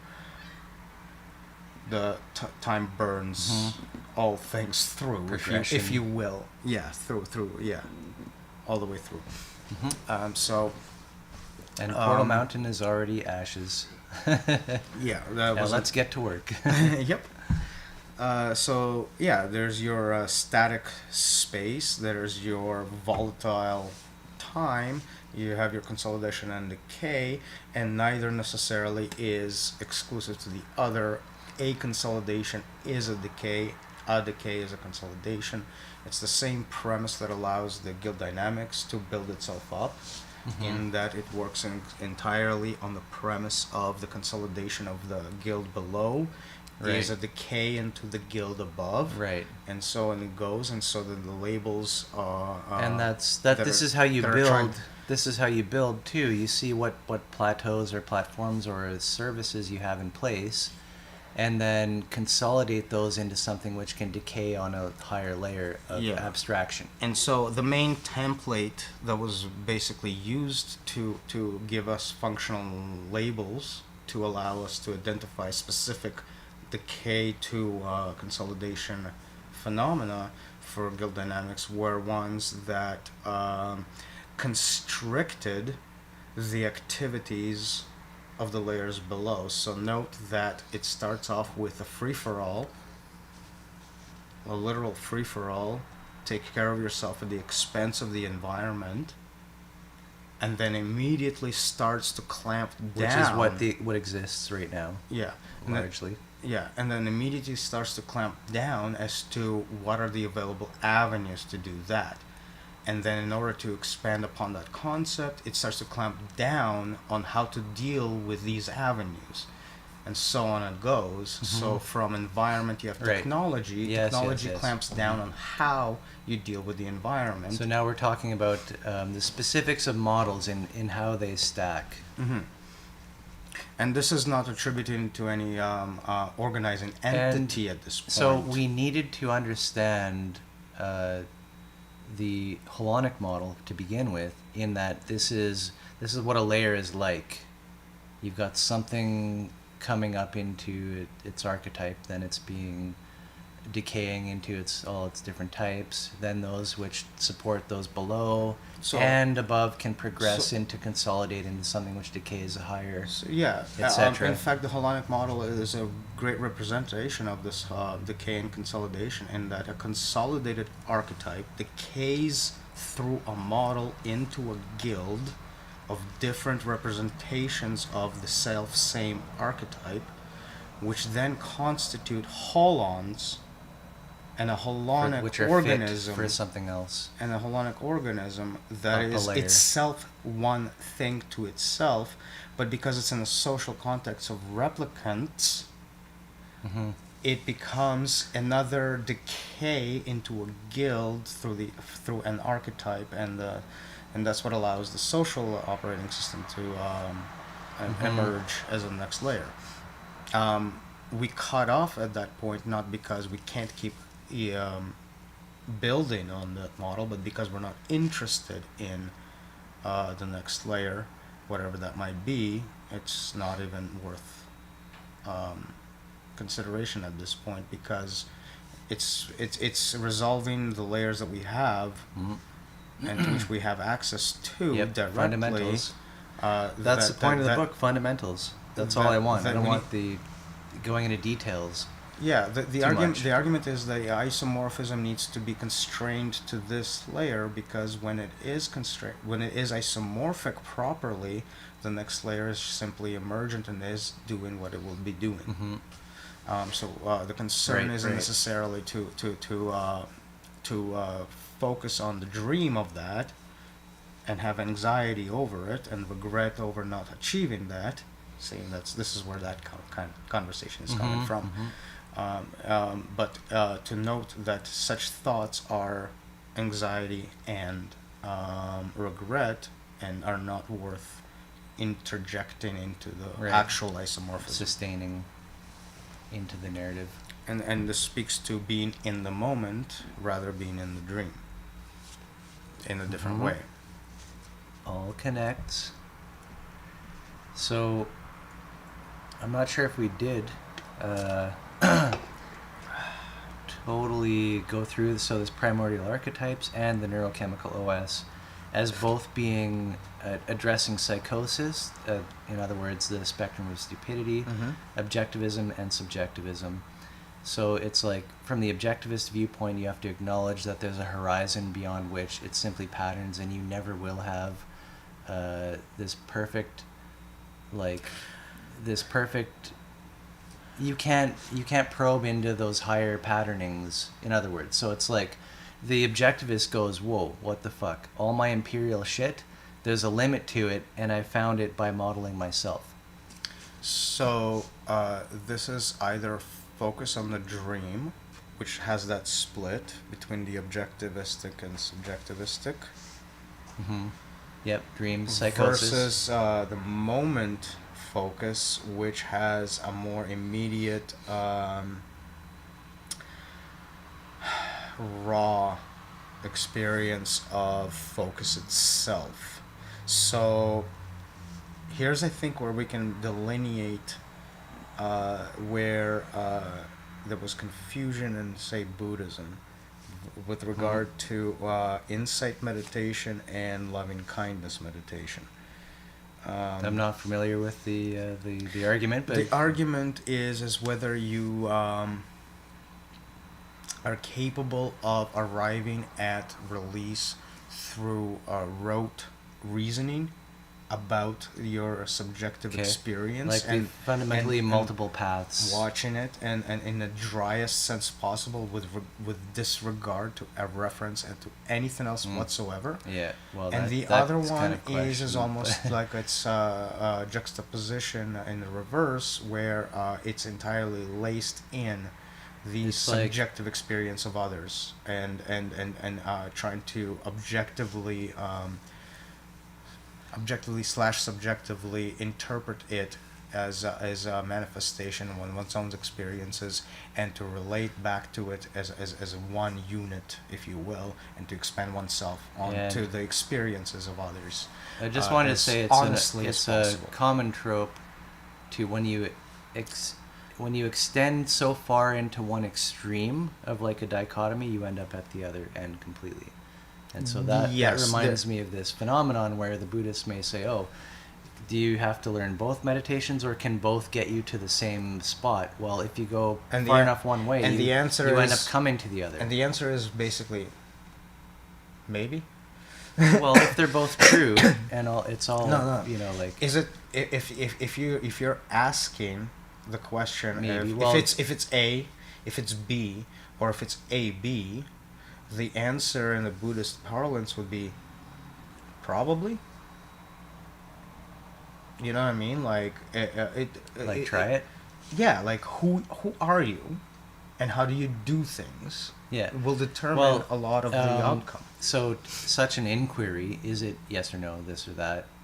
And then You're asking for the Buddhist expert master to tell you the answer, and then okay, if And- you're and running so- a rational program and like so he's that, not giving you a of course, one-to-one. He's giving you a many-to-many. it's not going to help you to be given an answer that will only put you off on some path. That doesn't even pertain to you, for example. Like, Right. what if you're B and you're given A? That's confusing. So strange. If you're B and you're given AB, some of it's confusing, some of it is not, and the end result is infuriating. You know, like you can, because you're trying to consolidate that. Mm-hmm. Again, the consolidation and decay, where the Buddhists gave you the decay part. And this reminds me of temperament. So which temperament would prefer to deal with either coherence or affect meditation or focus meditation? Which temperament prefers which meditation? So we have A, B, C. We have ABC, and then we have any number of combinations, 2 or more of each. So if you just try to do it by rote numbers, it gives you a ridiculous amount It was already. just a guess. I know we've talked about this, the angles of ingress, and potentially like 4 times 4. And we haven't even touched that. Yeah, no, we haven't touched it since. It's like it So feels so, like it's so a it's nuclear bomb. So it's to take those numbers and multiply it by all of those numbers, And that's like then kind of expand into that. That's really something like a book like this would love to have those 16 methods or whatever it is for like, okay, I'm this temperament, I'm teaching this temperament. What's my game plan? Actually, here? you know how I'd phrase this?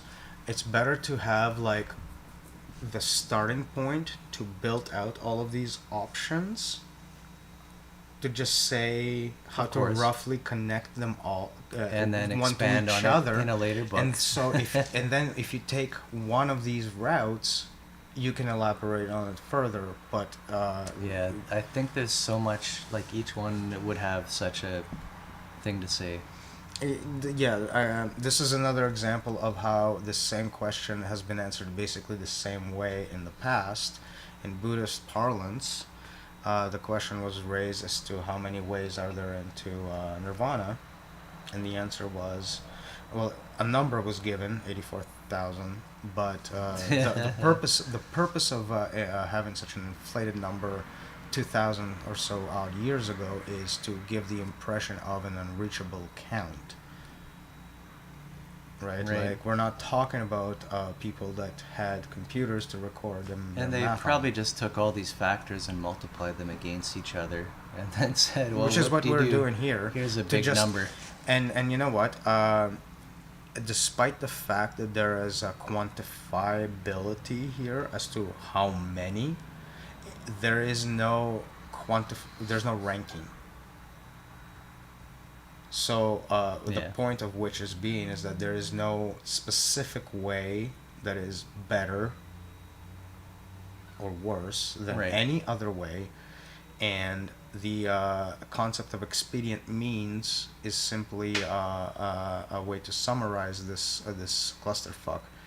To say that given a specific moment, aka context, this number of ways works.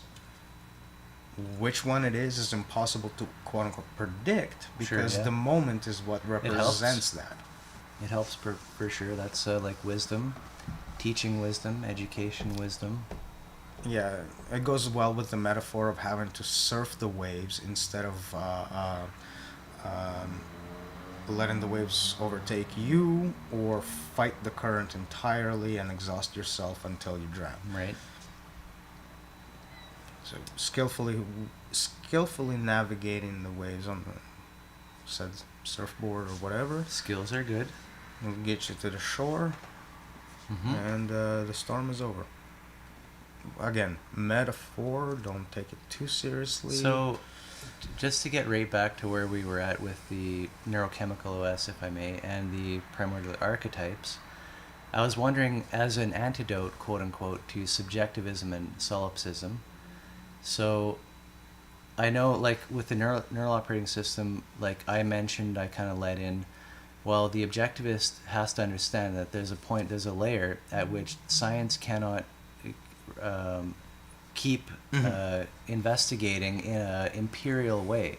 Right? So we're talking about correcting. So we talked about that. the I view and the want to get spectrum. now. I just want to hear from you quickly the primordial archetypes from the solipsistic perspective of ethics, and that's the experience is the more important thing, not the objectivity of the reality. And what is No. what is this primordial archetypes imprinting in the same way? It reconfigures the focal point away from ethical questions, into a question of what is happening.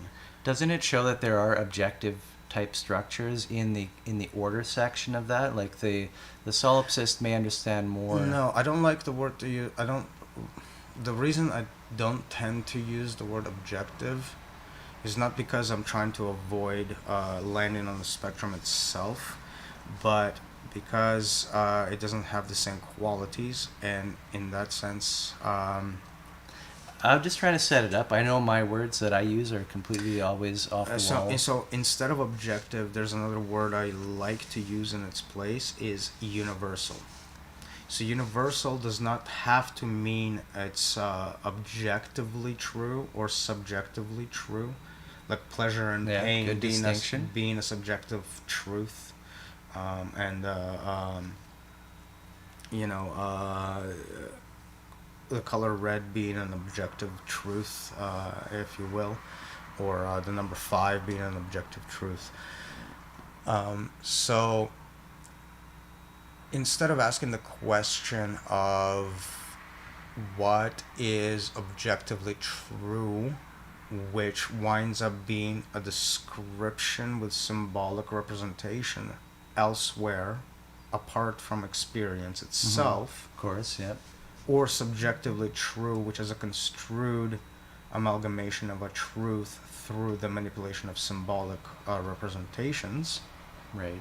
and to whatever ends that might actually lead. Amounting to the same mechanisms being used for different Symbol ends. shunting is being at the heart of it all, Right. which constitutes the entire spectrum of stupidity. Still Stupidity the being conceit calculations and all that going through. stupidity being the dumbness of the formal machine that is doing the symbol shunting. It's not thinking, right? It's just manipulating It's just manipulating one symbolic representation into the next one based on some rules, over and over and over again. And so there's no intelligence behind that. Hence the stupidity that is underlying the descriptor. Right. And hence the need for medicine. Yeah, to sort of snap it out deal of with that that that tendency, a groove in the record, if you will, well, whatever. when we talked about crustification and everything like that, we're talking about like these rules stop changing, and yet Right. the actual living machinery that we're talking about, upon which this is overlaid, is a machinery that not only it executes a rule, but the rule comes back with feedback, and that feedback manipulates what the rule could or could not be in the next round. Right? There's never a set rule, which is why an archetype, for example, for life itself isn't a specific species. A species is a Yeah. guild of life, if you will, or whatever you want to call it. Like the humans, we are life. Right. Like one representation of so many variations. This planet only needs human. And yet the archetype is a single word to try and capture the totality of the spectrum, upon which models are utilized to give us whether something is part of the guild or not, right? Like to give us that litmus test. That's what model really is doing. Is does this belong to the archetype? Does this not belong to the archetype? Mm-hmm. Process further. Anyway, Right. Yeah. all that to say Mm-hmm. is that I forgot the point we were making. And that's the machine we're training. The machines we train to be able to be a guild operator, to tell what is the guild, what is not, how to interact as an organization with this structure, and Organization, you mean not the legal no, sense, like the organization of people. right, Right. Yeah. See, this is where language is fucking fucked up for English, in that you say words like organization and immediately you have a problem You of think, trying to have to oh, redefine. it's a shell Yeah. controlled by some CEO.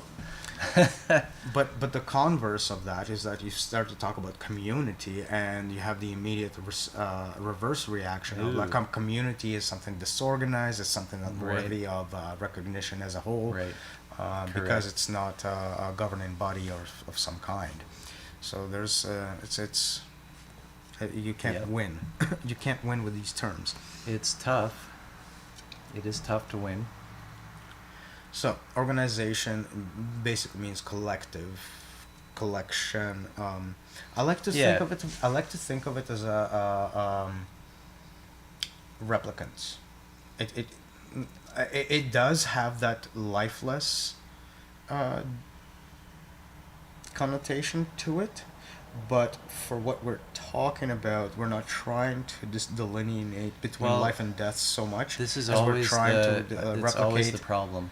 as we're trying to come back to an environment, because we climb it out from an environment. This is why we call them machines straight off the bat, just to get this out of the way, that yes, things have autonomous processes are part of life, but they need to be maintained, mechanically, right?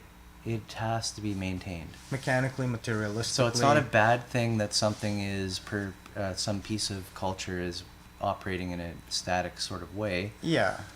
Necessarily. I think our neglect for defining different machines,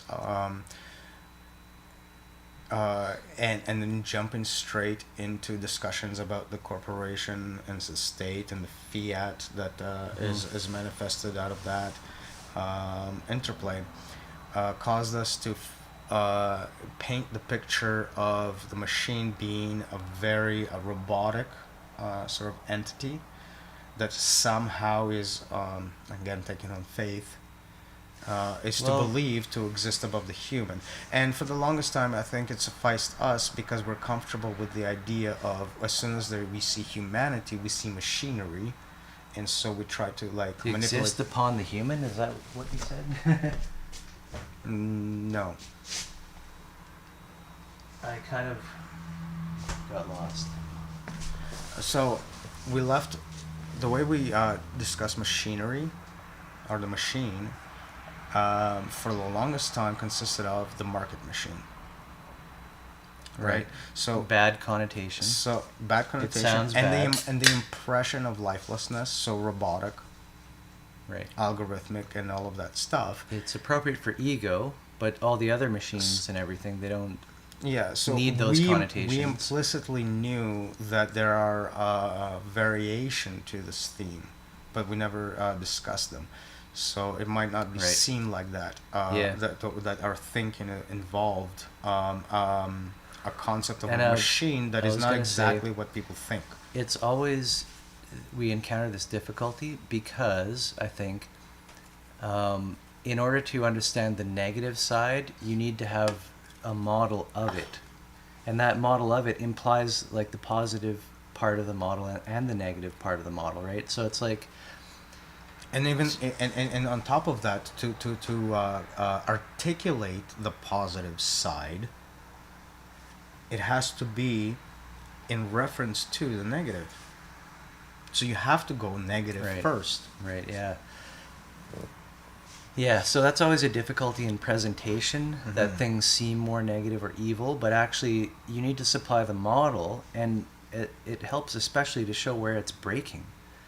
This is a complaint, right? This is how the network complains, right? A demand that something is broken, obviously. And We'll start You know what? start from that to describe it. you know what? I think the other a part of it that's missing is that we keep saying model, the model, the model. We're not implying that there's a broken model that is in need of fixing. We're discussing a model that has it maybe have rough edges, but is already articulate of the fixed Hmm. the Yeah, fixed that's the fairly fixed positive. recreation So of in other it. words, the pieces are already there because Yeah. it's so descriptive of reality. That's why it still exists. But Yeah. it can be changed in a snap, in like a lightning bolt through the structure to shift things. Right. So there the it's a difficult articulation for Mhm. sure. Yes. And the point being is that it's not a descriptor of there's a broken model that is in need of fixing, but there's an existent model that can be re-articulated, Yeah. and by that articulation, elements of it can be Made wholesome, part of the whole, holistic, reutilized, recycled. Think of the plateaus of commodification. So if the images of runaway stuff, so if you imagine shit just like splurting off, it's the idea would be we is didn't like make that diagram yet, by the way. no, but- we didn't. So the idea is to like sort of like take all of that into account, take note of what's been splurged out, reassemble it back into structures that A, don't do that, Yeah. Right. and Yeah, B do So, the other things okay. that don't do that. If I may, to your point, I think Which is very The- liberal, if you will. the plateaus of commodification, very complicated. There are real protocols being utilized there because it's taking care of what needs to be taken care of anyways. So a lot of what exists in the culture can be kind of recycled into more holistic Restructured. models. Recycled is not, it's not garbage. Restructured. Okay. Recycle implies garbage. Restructured. Restructure would mean simply So this is some rearranging. This is a fundamentally hopeful assessment of things, that it really is possible to take what we have as a culture, as a civilization, even though it's gone wrong for a long time, and use that to kind of flip the switch. Recycled And it's recycled different. implies stepping on toes. Restructuring implies That's fine. moving. Restructure. Restructuring Recycling would mean throw it in the move- garbage. No, I'm trying to make a metaphor here. Shut up. Okay. Fine. Like if you think about recycling, it's like you throw out the old, regurgitate it, and come in with the new. And if you happen to be a person that's thrown It's an out, impersonal process how we do it here. It has nothing to do with you. It goes into a black box. That's why I don't like the image. if you reuse, whereas in restructuring, it's like you avoid throwing anybody out. You move everybody's toes out of the way so that whatever lands over on the floor doesn't hit them. there's actually And a just better, like preemptively an even better word, reorganize. an even better word from the slogan, reduce, reuse, and recycle, and it's reuse. That's when you locally I don't like reuse either. locally reapply. I don't like reuse either. Think about it. Restructure. Well, internal Reuse, structures. I'm using you. Now I'm reusing you. Like, Well, fuck. we're not establishing like anything. No, I know. It just doesn't sit Aside well. from a metaphor, It just doesn't sit well with my tummy. that's good. That's good. That's I'm, fine. I'm too sensitive. And I think so. We've got. Anyway, I'm not dying on that hill. We've got actually about another 45 minutes. Let's call it. Okay, let's go. Plow, plow, plow. Before we do that, we're gonna take a short break, and then let's say okay, plow. What? Plow through what? Like according to the book, I need medicine machine. We've already talked about. Okay, we need to go into past the neural OS and the primordial archetypes. We need to get into just quickly Okay. coherence meditation with trauma and addiction, with depression and Affect. mania, and with there's another couple probably. But then this is where I need help, I think. I wanted to talk about the field manual, about agile economics, generic things of how the guild gets built. I just want the most basic charts of how to build the guild. I don't want to get into it in deep. The next section is about the dashboard and about doing it live. Hold on. Saying fuck it, do it live. I think we're gonna get through the meditation part, but no further. So let's focus on that. Repeat. Probably, yeah. Let's Well, focus it's on that. good to put things in context, I though, think right? we shouldn't try to. We need to know where it's going, though. Yeah. Where it's leading. Yeah. No, that's not lost. What I'm trying to say is,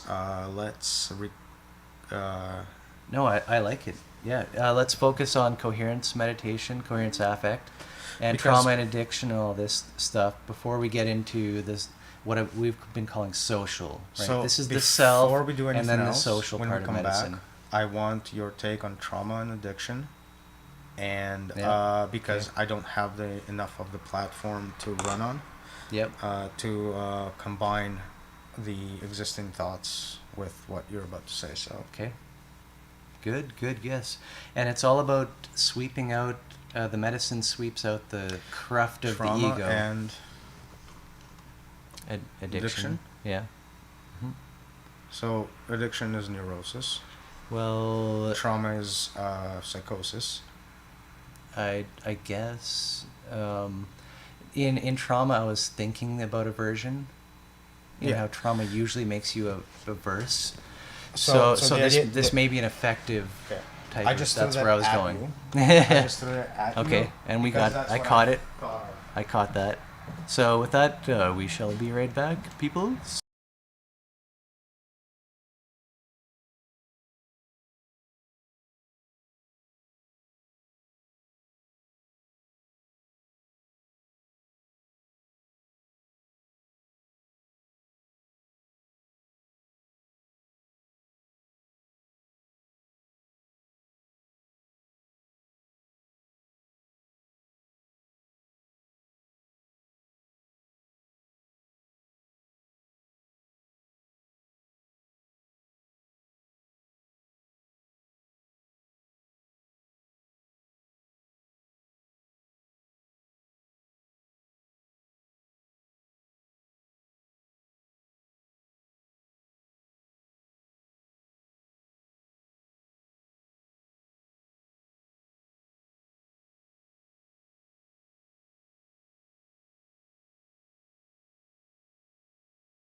let's. So trauma is a mythology that justifies addiction. Addiction. How does that work?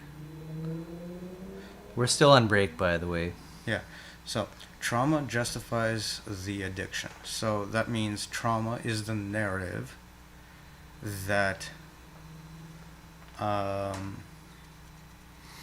the Right. markers for its resolution in the form of the processes, the addiction processes. So So it points to its trauma is like a reality, the reality of this is how I deal with the affect. Right. And so you feed the affect, the addictive narrative, the drugs, if you will, to which one. Well, there's addiction not only to drugs, but anything. Narratives.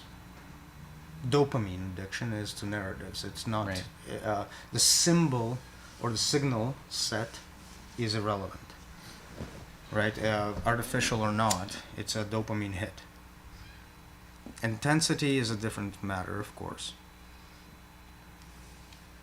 So anyway, the point being is that the addiction then traumatizes. So the execution of the whatever it is, the narrative of that is fed by the trauma to resolve itself via the addiction. So addiction is the next myth, the resolution to trauma. So one is justifying the addiction, so that the addiction is run through. The addiction is run through, and trauma is ensued. Trauma is further justification, and on psychosis and neurosis cycle through. Well, that's what we would expect. Taking on the variations of form, anything from addicted, being neurotically addicted to some Like hobby. The relationship between neurosis and psychosis, they're like kind of self-feeding of each other, right? To outright dopamine hits through external means. So where conceptual cycles no longer do it, because when they're out of anybody's control, really, which is ideal for the state of things. Of course, yes. The slave in his cage. Broops.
Was that recorded? With that, no, it wasn't. So it was not. All right. But with Where that- did we leave off? We is back. I just remember you were all excited about something. Where did we leave off? We had the medicine machine.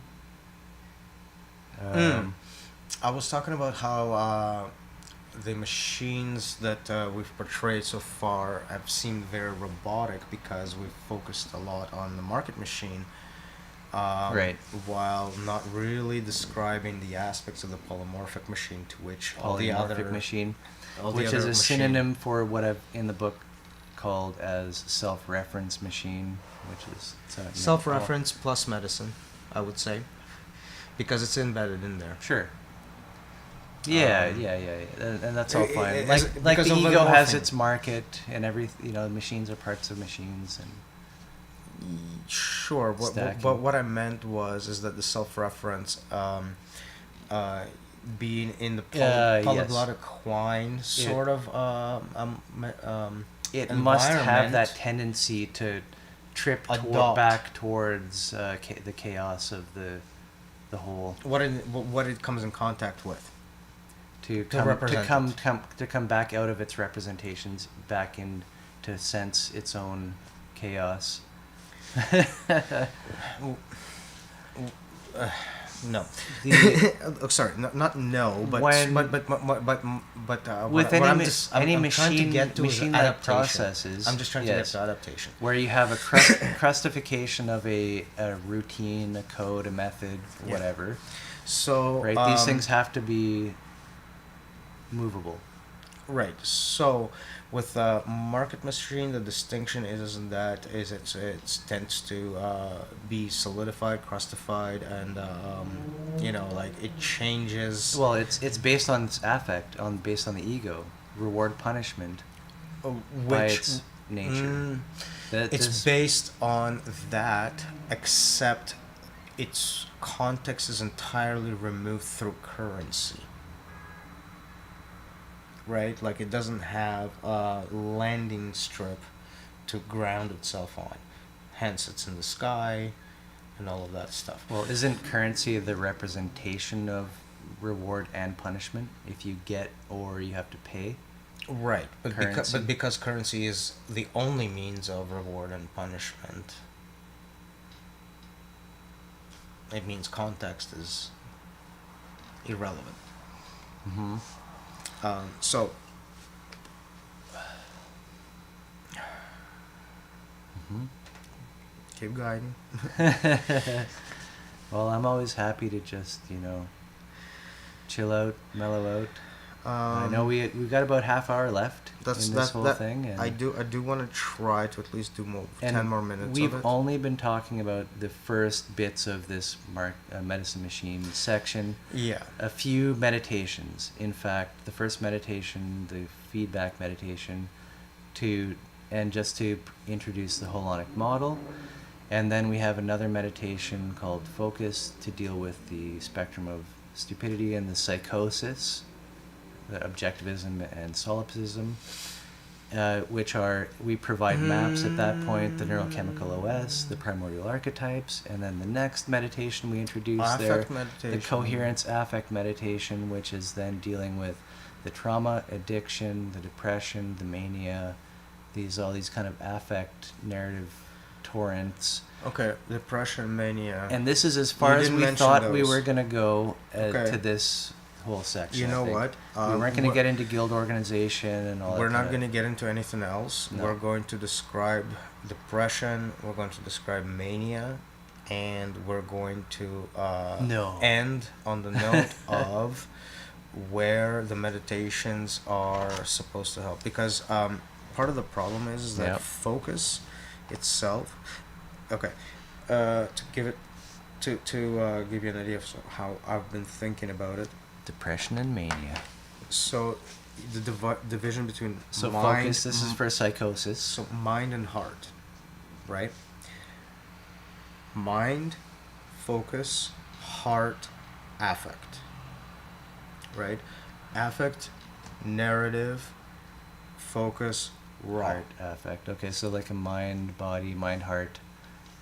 Difference between these two avenues of psychosis and neurosis. Meditations, two sides of the coin, kind of. Mhm. Okay, so heart and mind. And then, Mind, psychosis, heart, affect. and then on the heart side, because there's a narrative, the spectrum that. I like that, man. spectrum of That's good, stupidity, and you have your objectivist and your well, that's on the mind solipsistic side, isn't it? heart, Why? because the spectrum of stupidity is in the narrative. Yeah, and then what's on the mind side? Raw affect, reward, punishment. Oh, that's weird. There's a flip there from what you would think. There's a flip. We like our flips. Which resolves itself at the altruistic layer, So these different meditations. or the top meditation for affect. Sorry, the top meditation for affect is altruistic. The top meditation for focus is focus. Equanimity is the other word I used there. As is. Experience as is. So one in terms of maintenance and sustenance and hygiene one is in terms of hygiene, nutrition, so expulsion, intake of whatever is raw in the experience, and the other is the Focus. content And of said experience. Affect, coherence. So the altruistic level, they are one and the same. Hence, there's no difference between the two, but there still remains a different question as to which one is more important, because they seem different to begin with. Mm-hmm. So there's the connection. Interesting. I think I almost covered it. Yep. Yeah, no, I know this medicine machine section has been kind of floating the last month, and I've been working hard on trying to put what I think goes, and this is the second time I think we've kind of approached this a bit, and I think it's come out pretty nice. Like, as far as the beginning, then my only question, well, it's not even a question, but to talk about like the next machine, the sentience machine, and like what's differentiating stuff that goes in this bucket, the medicine machine, or stuff that goes in this bucket, the sentience I have machine. a simplification. How do you judge what goes on what side? Because I know we got the next machine coming up, and it's more online, interactive, in the moment. It's interacting with the moment, right? Onlineness of having protocols, understanding of things that are going on. When you match a model to a reality intentionally, this is what's being pulled up in this machine as what it needs to be to achieve itself.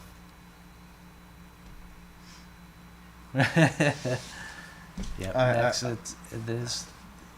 Yep. The dashboard. Programming, the manifold of the senses, and what's being applied. Like the proper maintenance of the manifold. I have a simplification for what I just said, but a slight complication as well. Okay.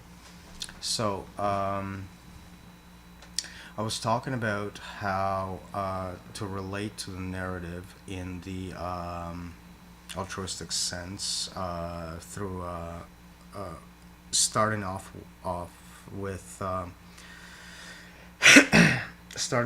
the empathy towards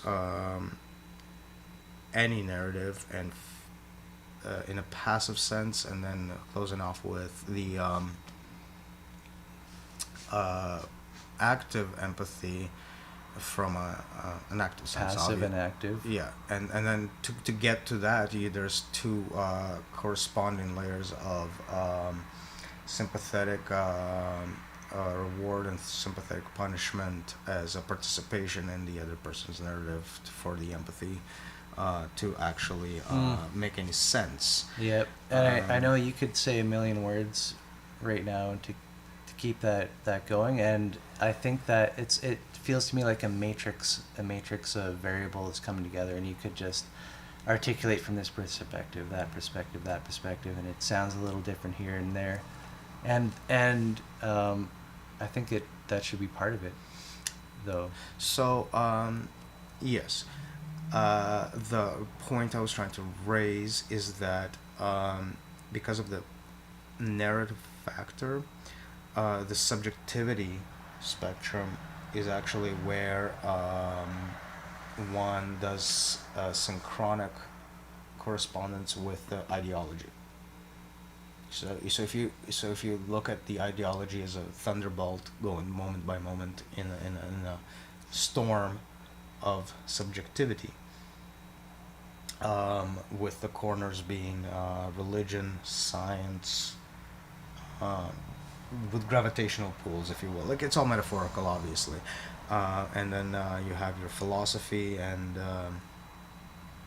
your spirituality. Those are the kind of like the loose to ordered, chaotic to ordered spectrums Right. that I'm trying to get at. And you brought up something like this similar recently to like these perfections, the reaching over the aisle of objectivism and solipsism, reaching over to each other in faith, in good faith, and you call this a certain practice, and you call that a certain practice. I think it was one of these The crossings, yes. and I think you were describing this isomorphism. So if I'm when not these mistaken. crossings happen on the lower layer, it appears like that as these different corners in the upper layer, and moment to moment you have an ideology running a lightning bolt through the storm, if you will, through the cloud.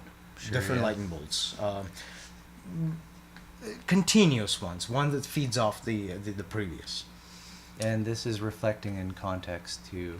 So this is for a reason. So when empathy and sympathy is undertaken, it's with relation to those thunderbolts, juxtaposed upon the stupidity spectrum, on which on the objective side you have your, and the solipsistic side you have your corresponding template, are either archetypes or neurochemical operating system layers, to give the objectivistic side or the solipsistic side of how to interpret the ideologies.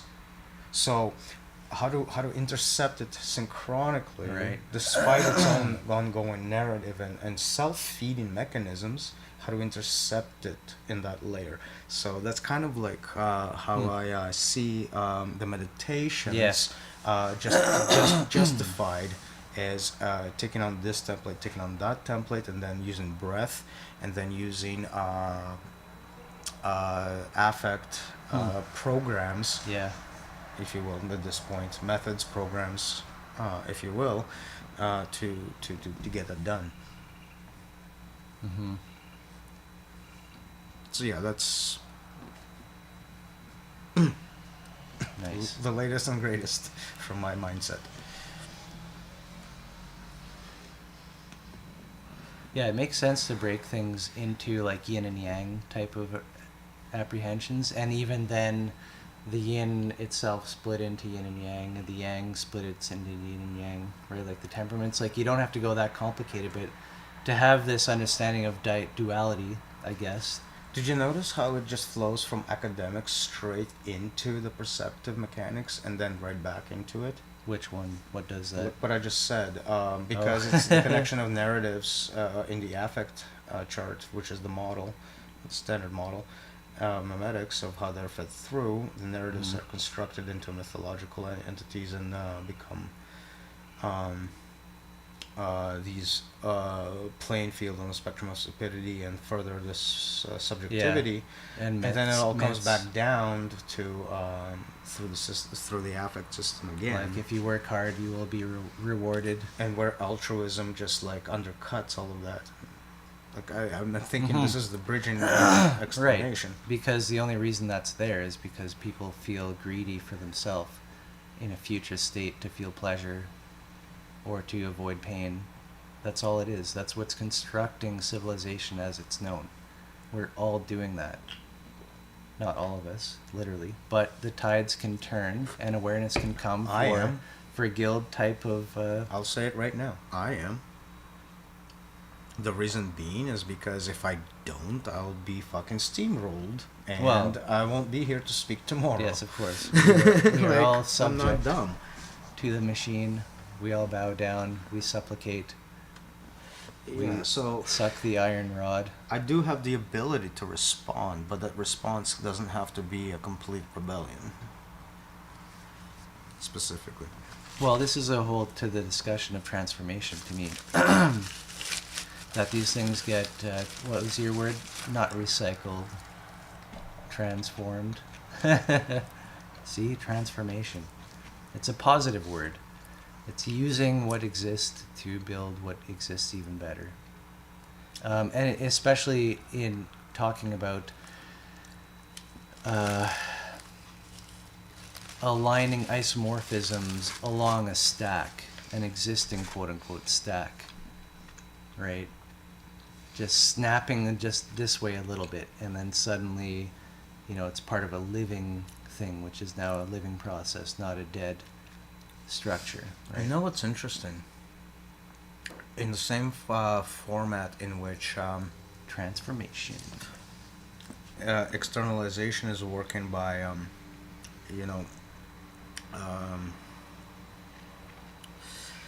siloing us from interacting.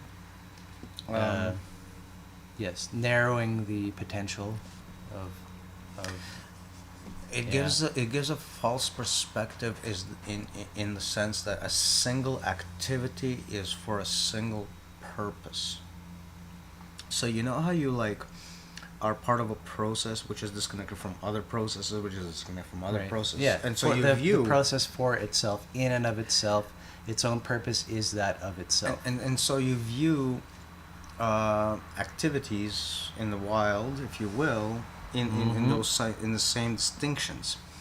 But the truth of the matter is that this is not a correct image in that specifically each activity in the nature that we're finding has a plethora of some known about, but mostly unknown about. Yeah. And Consequential it's phenomena. so you could look at and investigate any holon, any object, a flower, a tree, and see that it kind of adheres to these principles of stacking, of complexity, of holon, and what the environment needs to provide to it. And it's kind of like you can use this as a model to look at the world around us. But then another model would suffice it just as well in a completely different context. So, for example, let's see. Is there a good example out there? I like my music example.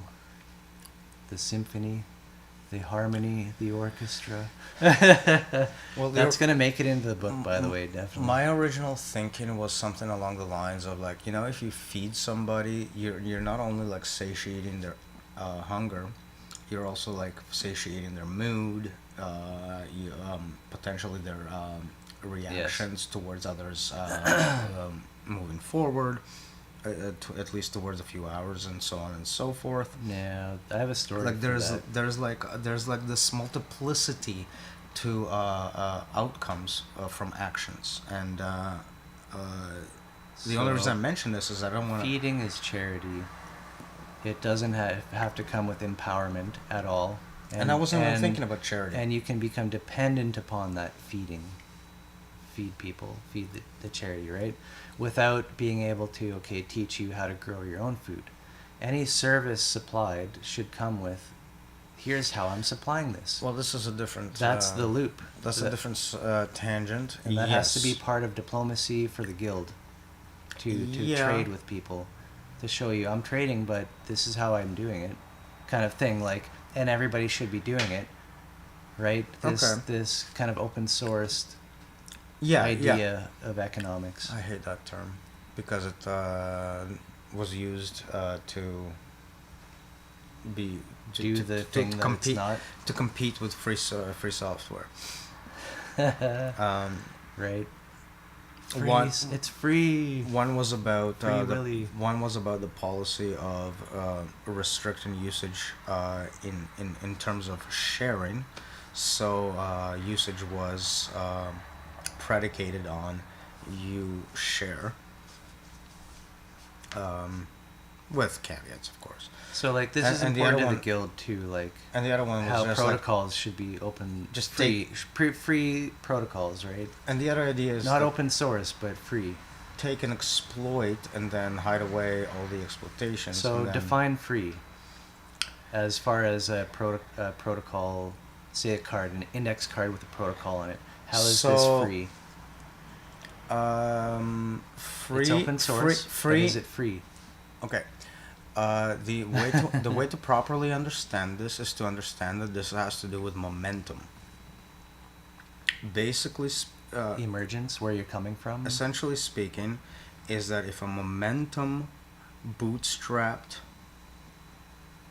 the self-same momentum, in the free software world, it means a program was released, and by releasing another improvement upon the core, Yeah. one could bootstrap themselves into a business model. You lost me. I thought we were talking about programs, Free software versus and building versus, a niche software. Oh, look, my code does this. Okay, I'll add this to the core. Great, everybody loves it. Nice. Now I'll update it later. No, those are different conversations. You lost me then. I don't know what you're talking about. Free software. Free software is the way we're releasing Portal Mountain, for example. So the deal is that if, And you, also, if you start to behave like we have Portal about Mountain, 15 minutes. Just saying, 20, 15. sure. If you were to just translate it to Portal Mountain speak, is that if you start to be decimate Portal Mountain materials, improve upon them, disseminate, improve upon them, and behave in the exact same way that the original Portal Mountain behaves, in the sense of like, we are a space in which you can come to. You're talking and about take these propagating? Like, Yeah. yeah. Yeah, so Well, say that's where the discussion goes, yes. So say it's a clone. This book is supposed to do that. Yeah, so say it's a clone, and there are improvements in their process Right. that we haven't thought of, Yes. and it keeps going. But because it's a clone, it has to operate under the same procedures of like the Yeah. of guidance and all of that. And they can change. At that point on, the material they used to guide with, all the improvements they've made, are by definition available back to the Right. original. And this is of the an clone. agreement of the user of the code and the changer of the code. That changes made will be available Yeah, so this is the for their current working system is open and available. and it will remain as open and as available as the So original. that's really interesting because Portal Mountain has to be So there's no exist room in for such an closure. open ecosystem, if you will, Yeah. where everybody who's working on being a part of Portal Mountain, having established relationships within the certification authority body or whatever, like whatever services we're doing as Portal Mountain, certification, training, facilitation, there's a compatibility here, and we can all learn from each other, and that you're doing it with this license, that you give to me as well back what you've learned. And so, interestingly enough, to the system, the Guild Institute looks very ephemeral, because moment by moment, it's a completely different beast, Right. and it cannot capture it specifically. And the Trades Guild's responsibility and the Diplomacy Guild's responsibility is to keep the stable corporation that surround this nebulous entity in correct maneuverability, like with regards to the legal system. Right. Interesting. Yeah. Which means it's always on the move too. That's the the shelter is Yeah. heavily dependent on diplomacy and trade. which is a grand subject, I guess, for the next meeting. Yes, indeed. And I think we got maybe like 10 minutes left. We can just, Well, I think I covered everything I recap, etc. wanted to like verbal Well, we did, diarrhea, if you will. Yeah, like we did actually get into pretty well this psychosis, neurosis, the meditations here. Like this is what I want of the medicine. I want to hear about the other illnesses. Trauma and addiction. Trauma, addiction. Like my no, there's thoughts more. on. There's more. There was a few more words you used. There was mania and depression. Mania, depression, okay. Manic depressive. Yeah. Right. That's kind of the idea. So like, and to continue on the medicine idea, this is about fixing things that people have that's happening to them. So mania is towards objectivism. Depression is towards solipsism. I don't know, maybe. I haven't thought about it, actually. No, I'm just I'm thinking out loud. That sounds good. Well, retraction into the self. Yeah. No, that obviously, yes, correct. Neurotically it just exercise bends towards things. that, as opposed to the objectivistic mania, just believing and projecting the shit out of the world out there, like we do sometimes. But this is the dichotomy kind of that people find themselves in, and it's tough. It is tough, and so we got to deal with it. Yep. I guess like the only thing we would say about these words is that there is a subtle element to which we're sort of pointing to, which is pertains to us all, and then there's the clinical manifestation of the same symptoms that we read about. We don't want to step on toes. That we read about in the clinical sense, but we make these associations in good faith, in hopes that it would help people to understand overall the conditions of the human psyche, if you will. Well, the connection I think we're trying to make is that the susceptibility to mental illness is running away with a feedback system in which the narrative content feeds back into the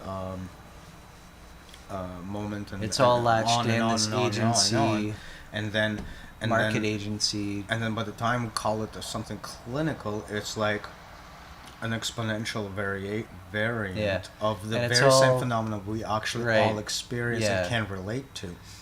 And so our personal experiences are reflections of the grander schemes of what seems to be going on. Of which are extreme. and the point is not to actually take away from the experience of experiencing mental illness, because that would be completely heartless. The point is to... that a lot of it is just pushed and prodded and poked by the system. We all can feel that. This is part of the zeitgeist. Why do I keep getting fucking poked all the time? It's to actually find the common ground between the people who are falling off that edge versus people who are not, but share the connection to the same edge, you know? The point is not to be heartless, but rather, again, inclusive in the sense of that there are experiences that you could call neurotypical, but at the same time can relate to the more extreme problems that this whole section of the book. This whole section of the book is meant to provide maps and templates for what's happening, that way it can be understood, and meditations for helping specifically with these different affliction, if you will, problems of the ego, right? This is the medicine machine purpose, is to give these generic templates and maps, right? To the and some direction of what to do about it.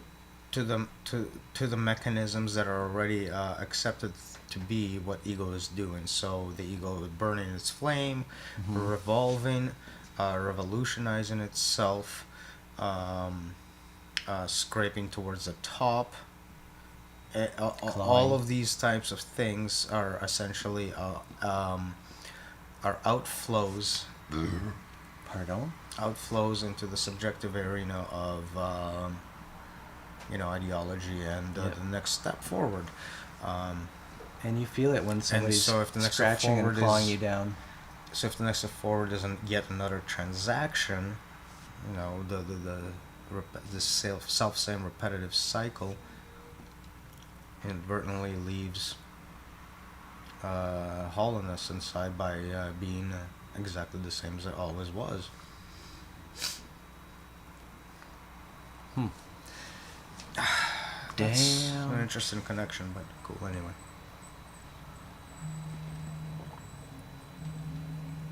Who did that? Oh, it's your phone?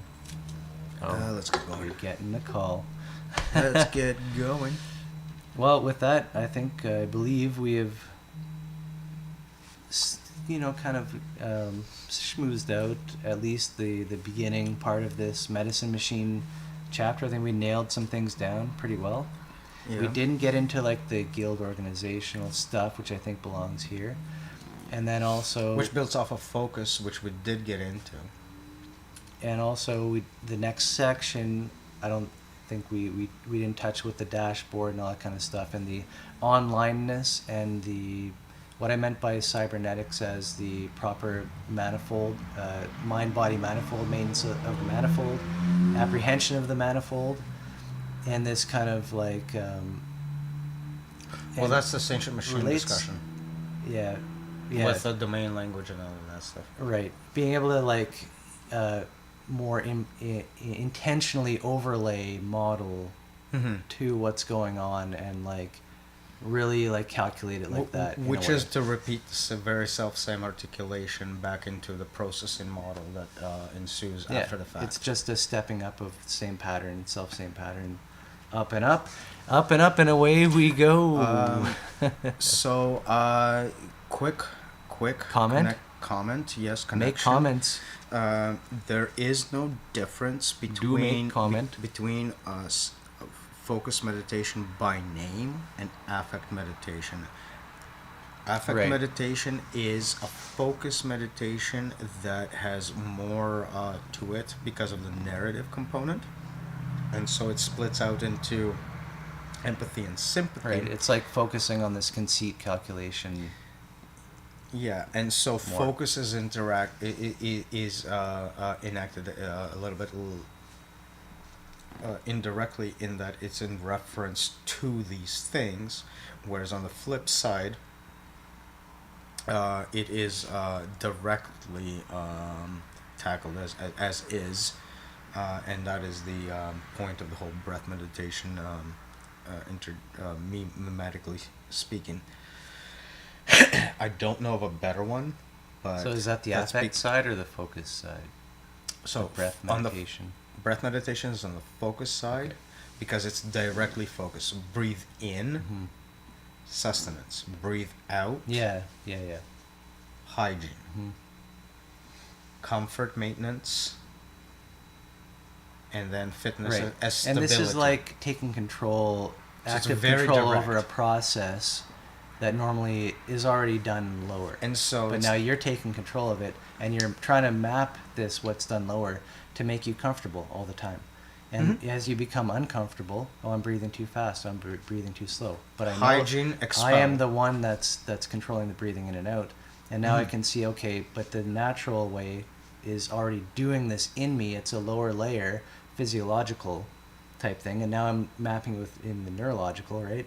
So to see that the self that has to trigger like self-same reference. So this would look like the dry but more direct way towards focus, and in Buddhist arguments it was like the insight meditation or mind-based meditation, and to reflect it back to affect. is that yes, you're still doing the exact same focus steps, except it's in relation to the narrative. So in some parts, it's just the acceptance of the narrative, which is Right. like the Yeah. underpinning of it. Of there is one, and it's very passive, and Yeah, it's just I to get you. say, well, this is clear, this is unclear, this is negative, this is positive, and so on and so So forth, and then to relate that sympathetically to the actual consequences of what is appearing to you. And so once you consolidate with the consequences, you can you can use again the same focus principles of, well, this is the garbage, this is mhm. the sustenance Right. for the situation, and this is So because of that you're it's moving going up a on. layer from the kind of moment up into the narrative and the dream, with this to deal with trauma and addiction, all these narrative attachments, tethers. And in both cases, it's altruistic, but I think where the delineation really lands is that one seems to be empathetic and the other seems to be sympathetic. Hmm. But there's Yeah, no difference. I like that But there's no we difference. came up to these meditations, and this is where we're at. Like, I think we've got a solid start to this medicine machine section, right? And but We're out. pretty much with that, yeah, we're out of here because we got a piece. And with that, thank you to all of our peeps. Peace out.